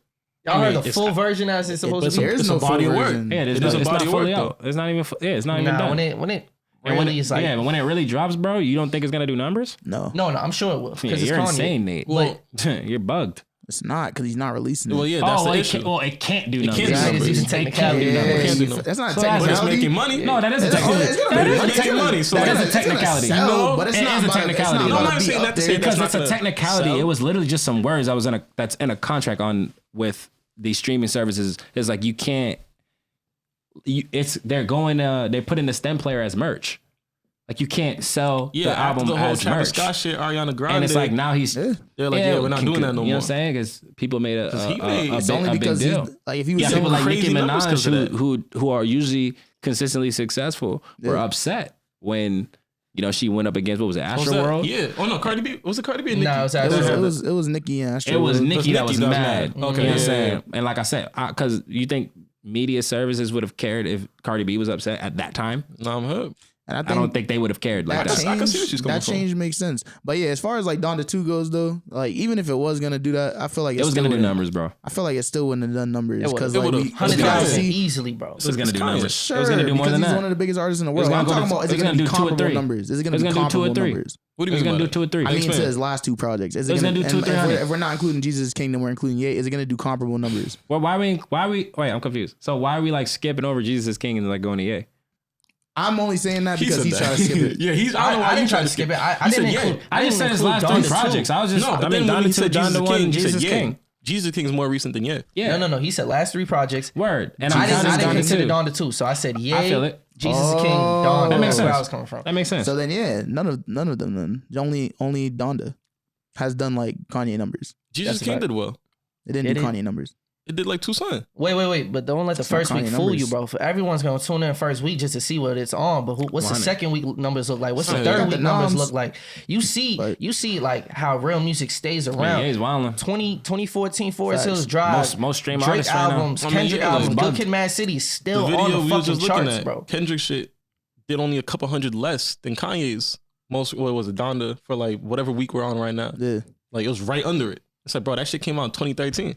Yeah, And it's competing with an album that just came out within the last 5 months. and that's a video. Well, I mean, as the years continue, I mean, like as of right now, like music is just like kind of losing value in terms of like streaming and shit like that. Oh yeah. yeah, no. So Literally. there's many Absolutely. things. Yeah. There's many aspects to that. First of all, you're not Literally. selling music anymore. You're streaming music. What's the value of a stream? You feel me? That's why the nigga did this STEM player shit, bro. That's a I fact. don't- like we said, Like, he that's is why making he money did at the it. end of the day. Facts. Fuck I'm the sure sales, that I'm nigga, sure I'm he making knew, money. you know, Ye knew that it was gonna do. That's why when he announced that like it was gonna only be on the STEM player, like that's why he said like, yeah, this will not be on any named all the streaming services because he knew like this is my device. Like it's just, water bench. that's technically it's merch, bro. Like that's merch. You know, you selling the music on the merch. I think the unfortunate idea that is he did it like genius. that. It's the Is it execution though? that's The pure. execution is poor. check. Is it though? Yeah. The execution's bad, bro. Wrong, Execution because the was- nigga made millions of dollars. No. Doesn't That's mean not- it's still a great idea. doesn't Great matter. idea He could made generate millions of value. dollars. I He don't could've made play. It more. doesn't really matter how much Imagine money if he you make, actually you had a feel me? finished album. Niggas might have what actually I'm bought saying, yeah. STEM players. You know, Because he did the release show to like promote, like it was basically just over like a commercial for the STEM player. like think about it, you almost had your like finger on the trigger. You about to cop the STEM player, but you're like, yo, let me see what this live stream look like first before Let I me see do what it. it sounds like. Let me say my 200. Like that. But like you said, the people who are buying it, I don't even think they care that's not a finished product. They're just such a invested fan of Kanye that they're ready to buy it I was talking about regardless. the And it's a people- pretty, and it's just a cool device. Like the shit that it do is just cool. Like fuck the Donda shit, Shit whatever. that does that for free right now. And I told you, we're not speaking on that. Yeah. But But like Maye Star was saying, how music has lost its value. how Because much is even $200? yeah, It's 200. 200. It definitely don't need to be 200. Yeah, That's no, it that's doesn't right. need to be But 200. but it's like, why wouldn't it be though? You know what I'm saying? Because It's technology's Kanye. for It's free. selling. It's high demand. Of course, it's gonna go for 200. facts. But Kanye's a sick dude, bro. He's all lit. right. He's lit. I'll give him that. Off Kanye. Back to just generally with music and like you said, losing its value, right? Because Yeah. I even stumbled across a video that I didn't watch the whole thing, but it did like interest me in how I actually did watch the whole thing. you did. I didn't like the way they're talking. I don't. But there was a lot of Accents, valid but points. Yeah, they made some good points in there. And though, for basically, sure. the video is just about how we listen to old music way more than we listen to new music, and that's why streaming has changed the game. That's why labels are spending all this money on back catalogs from these older acts that before they die. Let me get it, because Which makes sense. it's not like back in the day. It's like, all right, if I buy this Michael Jackson Thriller album, I have this for life. I pay my 20 bills, my 15, whatever it is, I have this forever. But with a stream, now I'm going back to all this new music, and the old music is more valuable than the new music. The shit comes out 1 week, a week later we off that, we back to listening to our songs, bro. No, like the point they made too that was really valid is that every album that's dropping now, it's a gamble. Who's they? Do we have Facts. to source them? Like just cause? No. Nah, we're not gonna do that. It's a gamble because you don't know how it's gonna be received by the people. You don't know crazy. how long it's gonna last. You don't know the longevity about They it. talked about you know, was Roddy Rich. They talked about Roddy Roddy Rich. Rich. as, Like, yeah, a his primary first album example. when it came out did amazing. You feel me? It was Hell received yeah. really well. And then had the the second single. one, Yeah. you know, mixed Doesn't- reaction. I It's like, I yo, don't think doesn't he have needed that the one. second one. as a label, it's like, yo, why should we continue investing in you when it's clearly I don't think he shaky needed the second one. about your career? Wait. Facts. And when they're talking about investing, they're talking about actually like signing new artists or putting money forth into like their newer artists that they First, sign. there's someone like Michael Jackson. It's like it's solidified. It's already solidified. It's yeah. solidified. You feel me? Like, it makes sense. I'm trying to figure out a way. I'm actively, while I'm What do you working mean? and grind, I'm trying to get to I want to get to a point where like I want to bring that old feel of music back, bro. Like, When I heard like a way- Complicated, that shit brought me back to the 2000s, bro. I was trying to Like, bring, imagine I could and- just see it. and MTV, Complicated, I was trying to like, bring it to the video. I was gonna 80s. say, it felt The like 80s. some early 80s. I was trying to bring it to the 80s. No, I'm talking about my childhood. That's what I'm of talking course. about. No, I got you, I got you, on, I got you, I got you you. on I got you. MTV, bro, and you don't see a crazy like music video that like. But the got world the doesn't right not vibe. like that no more. It's So not. we don't but have like not that to say that we same can't take outlet. it back, How bro. can I not? I hear what you're So saying. it's like, how can I put my, and these are just the things that I'm always putting, out there. It's like, what foot can I put forward to bring that type of feel back? And like, that's just where I think that's just where my career is going. Like, that's just where it's heading. It's heading in the direction of like, where can I really build that like word of mouth type shit back? You know what I'm saying? Like, it's not just this media shit, stuff. Like, this stuff to me is just for things to look cool. So it's like, word, I'm gonna do that. Like, you know what I'm saying? I make cool videos. We do all that shit. We can watch on our phones and all of that, whatever. But like, it's the impact of just like, when I come and we sit down, or like when we go into the, when we're creating, like me and another artist, like when we're creating, like whether it be in the studio or creating like photography or like whatever the case may be, bro. It's like, I'm just trying to like, it's the impact, bro. Like the impact, bro, period. I feel like from what you've been showing us, you're definitely doing that. When I think about, I don't know if it's like a voice recording, like a voicemail someone left you on the project. Yeah, I use mad voicemails on I use the real voicemails at the end of the rap show. I'm not sure who it was. Najee was at the first. Najee was the first one. Someone speaking about how like my sister connected me to you, and like ever since I known you, that was the last. You voice. motivate me, you inspire me, and all these things. It's like, bro, you're clearly definitely doing what you need to do in terms of creating that actual feeling, and resonating with people like that. So shout out to you. I really thank you, bro. I'm trying, bro. I'm trying my best. And like I said, it's like there's so much more that like I'm trying to do. What I'm doing now is just what's in my means, like what's within my my limits of what I can do now. Like this is just what I can do right now. You know what I'm saying? This is like the tip of the iceberg, bro. Like niggas is I'm only able to do so much, but I'm gonna do whatever it is I'm able to do. Like I said, I'm just operating off my means. Like once the infrastructure continues to build, and like once my resources continue to build, like you're gonna keep seeing like the vision, bro. The vision only gets bigger, it gets stronger. It's already huge. So it's like I'm trying to get it there to that big stage, that big stadium. You know what I'm saying? Like that's like where I see this shit. You know what I mean? Like there's no limits. You know what I'm saying, for the level of creativity that I'm trying to provide. You know what I'm saying? Like there's really no limits for it. And I'm not just trying to, like I say, I'm not just doing this for me, bro. Like I want to do this in like a selfish way. I want to do this where like, nigga, I'm bringing niggas up with me. I'm like empowering niggas on the way too. You know what I'm saying? Like, and it's not just about me. You know I think in the city, we need to see that shit, bro. Someone making it without burning bridges, without, like, I don't know, just doing it while uplifting everybody else. And I think at 16, I fucked that up. I feel like I had that power that at 16, I didn't really understand the responsibility of what the fuck I had going on. You know what I'm saying? I think, I was looking at it like I deserved this. You know what I'm saying? I'm looking at like, yo, this is like, I'm supposed to be having this shit, not understanding that, it's the people that are like really putting me in the position. You know what I'm saying? Happen. And, like I said, at that time, I was very closed off. You know what I'm saying? Like, I think I looked up to like Los like too much. I had like niggas around me that, were just not the best of influence, not bad people, but just like not the best of influence when it came to my music career and the decisions that I was making. You know what I mean? I know I had like a homeboy that like was just like always in my ear about like shit. And I would always listen to this nigga, bro. Like, cause it was a nigga that first told me that like I was gonna be a rapper. The first told me that like I had, that talent, you know what I'm saying? So like for years, I'd always I'd operate based off like, his opinion and shit. I remember like a back and forth type deal. Like one time him telling me like, yo man, like you gotta show these niggas like that you can sing, man, and like show them that you can make these R&B records like da-da-da-da-da, like you can make these hit records. That's what you always say. You gotta show you can make these hit records and da-da-da-da-da.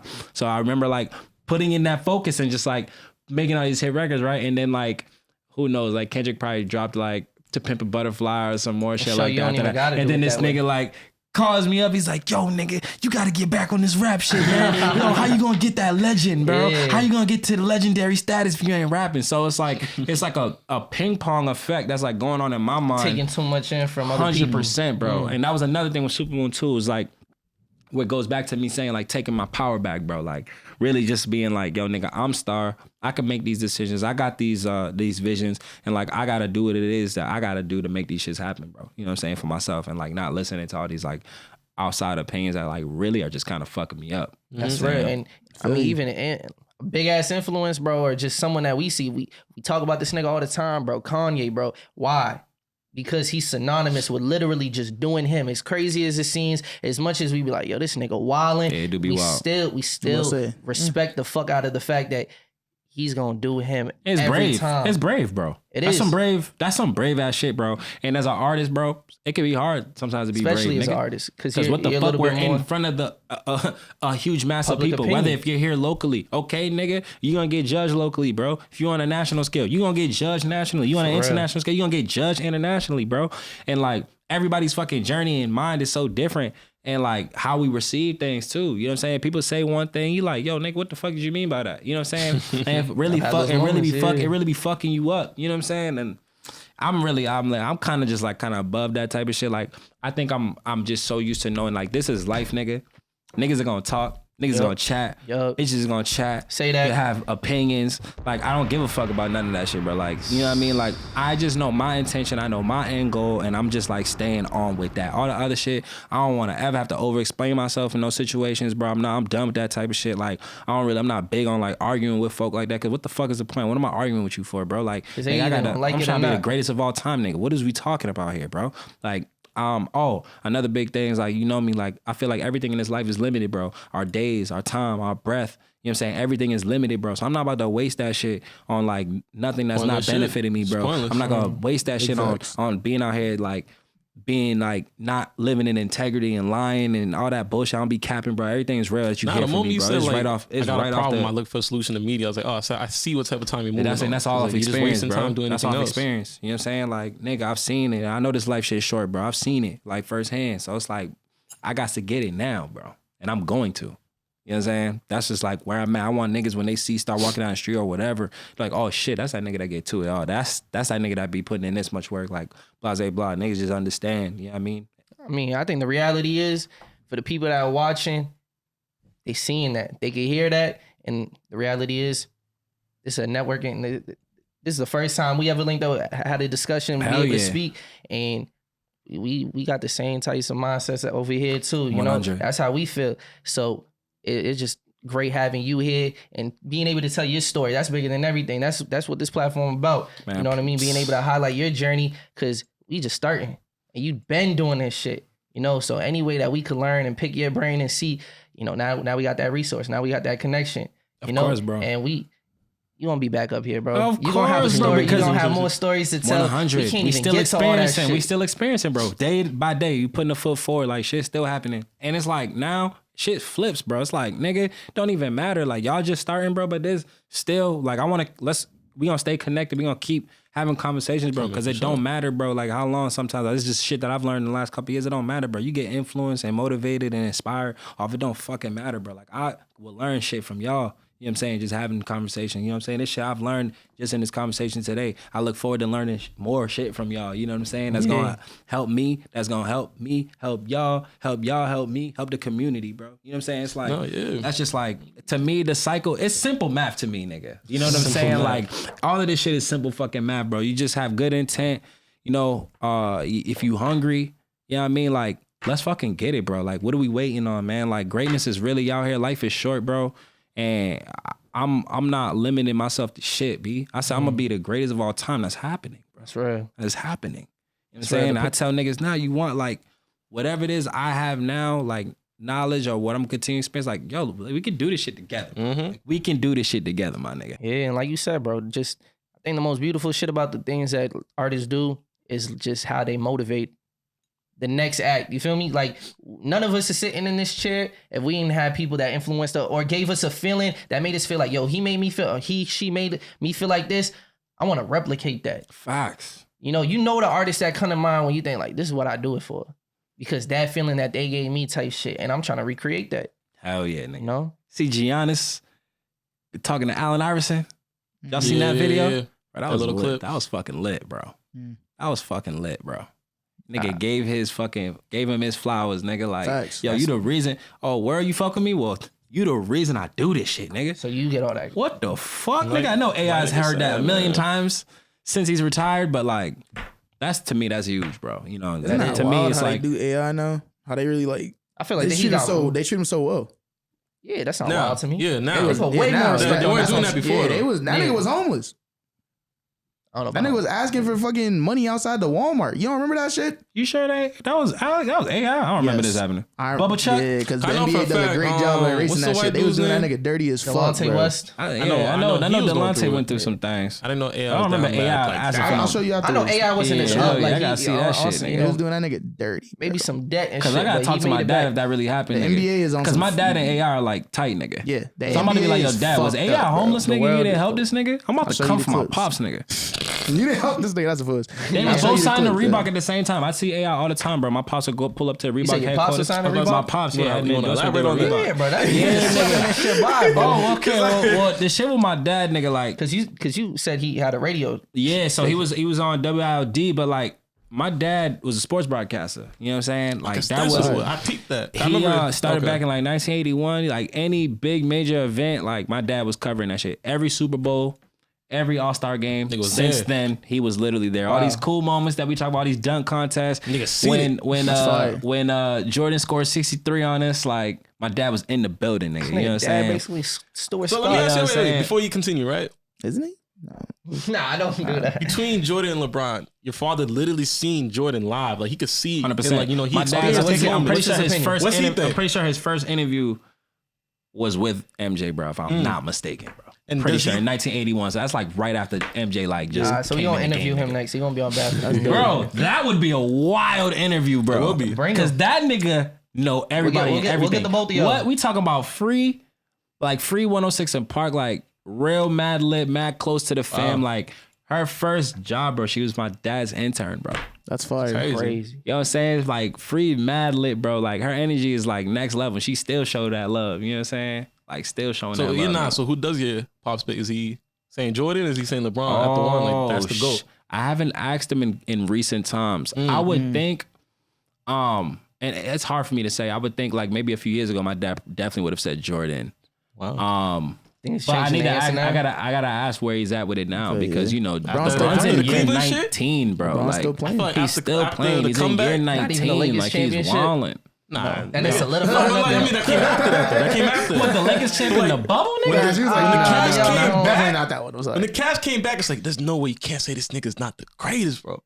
I mean, people got their reasons, I'm sure. I don't think that one for me is but like, I will tell you, I think it's gonna be a crazy question for my dad because my dad's very he's very smart, sports smart. You know what I'm saying? Like he knows so many little things, and then he's a fucking broadcaster. So this nigga be knowing like the behind the scenes stories and shit, like the deals and all the crazy conversations, nigga. He be like, yo, you didn't even know. And I be like, damn, nigga, that's happening for real. Nigga, they beefing like that. Like, you never even know. But yo, this shit be for real, though. Shit be for real. I'd be definitely interested to get him in this room, bro. Oh, man. Because I know before the music shit.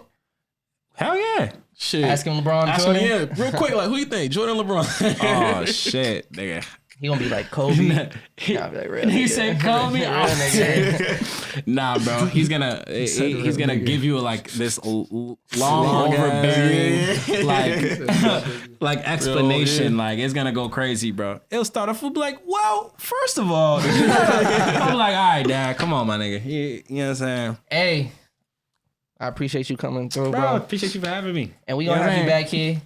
You gotta bring your pops too, bro. I want to pick his brain too. I love sports, bro. Shit. You gotta make that happen, bro. Hell yeah, bro. Let's make that happen, bro. He gotta get up here, Some bro. Boston legends. He gotta get up here and just like do his thing, bro. He just make it. He could talk about sports and music, just bro. Life. Like this nigga got crazy experiences and like friends with shit. Like literally, nigga was friends with like all the motherfuckers. Were like what, like. Not like my dad being friends with like niggas like Barry White. You know what I'm saying? Like it's that type of shit. Like those are the stories that would just forever be next level to me. John Witherspoon, you know what I'm saying? Pops. Sheesh. Like that was an incredible friend of my dad's. Like out of everybody that I just named, he was probably the tightest with him out of everybody that I've named. And like to the point, like, you know, every time he came here, like he'd come to my crib. Like John Witherspoon would come over to the crib. He knew my great grandmother, bro. Like at a young age, first time. Well, not the first time I went to LA, because I used to go to LA like as a kid. My mom would bring me to Cali, but like when I was 13, my dad brought me there again, and like niggas went to John Witherspoon's crib Like, and I stayed there for the week. Like, met him, his wife, his son Alex, another son JD. JD was there at the time, but like I was mad cool with Alex. Like, and that was just an experience that I'll just never forget. I was just like, damn nigga, this is like how some people be living. This is regular shit. I'm over here just waking up. And another OD thing about that is like, yo, so Boondocks should be lit. Yeah, but you got Celtics hat on, nigga. I'm not saying Boston. I would hate to come back to Boston. I would hate to just come back to the crib. It's like going up like to fucking, you know. Nah, it was motivating. It was all mad motivating. It was you mad come motivating. home playing the same video games you fucking left, you know, like they was busting before. Yeah, they were. And then I mean, his son, like when I was out there, okay, so like what was big? Like, yo, like White Chicks the movie was like big at the time. So like they had 2 cribs, by the way. John Witherspoon had 2 houses. Like right next to each other. They're right next to each other. You just like walk a little path and right next like, to that's funny though. So then the other crib, okay, yo, and there's a story behind that too. He literally told niggas when he was there. He had a neighbor that was there, right? And the neighbor used to always send him complaints to the other fucking crib, like, oh, it's too loud, it's too this, too that. So he was like, he said, I fixed that. He said, I bought that bitch's house. Bought a motherfucking crib, turned it to a studio. It was a studio / movie theater. The other crib, and it had a basketball court right outside of it. That's cool. She was ready. Niggas growing oranges, lemons, kiwis, and all that shit all around his crib was literally next level, bro. Hey, long live like, John Witherspoon. It's a good life, man. But the illest part about that I think everybody would relate to, that I think was lit about being in the crib at that time, was he was working on Boondock season 2 at the crib. So like I remember like just being there, like me and Alex, we kicking it, coming to the crib. He's like, oh, I just got the script. Yeah. Like, yeah, just got the script in the mail. He do the voiceover work at the crib. Yo, he was just like, I remember just when he opened it up and he just like flipped to a random page and just like just read off like a random line, and then it was lit to me when I go back home, and then the season came out. It was just probably like a year and a half later. Yeah. Like, oh, shit. And I heard that line. It was mad funny, bro. Like even still to this day, I remember it was like the episode 1 of season 2. When they was doing the Soul Plane 2, they was going to see Soul Plane 2 movie at the movie theaters. And literally like right at the beginning of the episode, like this nigga Pops was like, he's like, Riley, he's like, you better go to the bathroom. He was like, oh, I'm gonna let you go by yourself at the movie theaters and get molested by a nasty white man. Like literally, I remember him trying to figure out like how he was gonna deliver that. That's legendary. You know what I'm saying? So that's some funny writing. Yeah, so right that was something straight. That's something straight like next level shit. Long live. Yeah, for real. Long live Pops. I really wish we got another season of Boondocks. I said that was one of my favorite shows of all time. Yeah, I wanted to see it. I really wanted to see that happen, bro, because I felt like the next one was gonna be. Especially with all the content they could have done. You know what I'm saying? Fuck, come on, the whole season with Trump, bro. That would have been enough. I wanted the King going through what she's going through. It's a lot. Yeah, I want to see it, man. Her son died. Her son died. Yeah, her son committed suicide, bro. Right. Damn. Very sad, bro. Nah, that's crazy. Prayers to her. But yo, like I said, I appreciate the that's a crazy transition. Well, yo, nah, for real though. I thought we got to end it off. We got to end it right. You know what I'm saying? Gotta get the energy back in the room. Yeah, lighten the mood, son. This being, the first time we all getting together and having y'all right, bro. He made it crazy. I wasn't even thinking about that shit, bro. Hey, yo, that was funny as hell. You wilded out. Hey man, we love what you're doing, bro. The vision is crazy. Like even, picking your brain and seeing all the, the way you even approach this shit. I feel like a lot of people could learn from that. A lot of people could be influenced by that, and we trying to just push the boundaries. We trying to just push what we're capable of. Yes, even within the city, the community, and all that. That's what we here for. And you just want to give you your flowers before the long career even, and you feel me? We gotta give it to you now, bro. Appreciate that, bro. Thank you. And y'all take y'all flowers too, bro, because you know what I'm saying? What it is. And I have a question to even ask actually before we bounce. What's up? Why is it bad for the community? Oh. Why is it bad for the community? Because good for the community don't slap as hard. Now I'm playing. You gotta ask Nate that question. Sometimes it can be cool. Like that was, you know what I'm saying? I would have accepted that answer. It was a saying that Nate had. Like, usually Tomo would do some shit. He'd be like, yo, you bad for the community. And he said it enough times. I was like, we bad for the community type shit. It's just an expression, you feel me? Say that to anybody that does some like just strange activity. You be like, it's bad for the community. Usually it's like a joke. I love it. Something like nigga left the milk out. Bad for the community. And I feel like it's grown into his name because like most of the time we're speaking on things that are racy, controversial. It's like, yo, we're speaking on people. It's like they got to do better. They got to, exemplify like. So we might not be bad for the community. It's more so speaking on what is bad for the community. You know what I mean? Feel me? I got you. So. Hey, and you good for the community. That's the best cosign. Thank y'all, bro. Appreciate you. We out. Hey.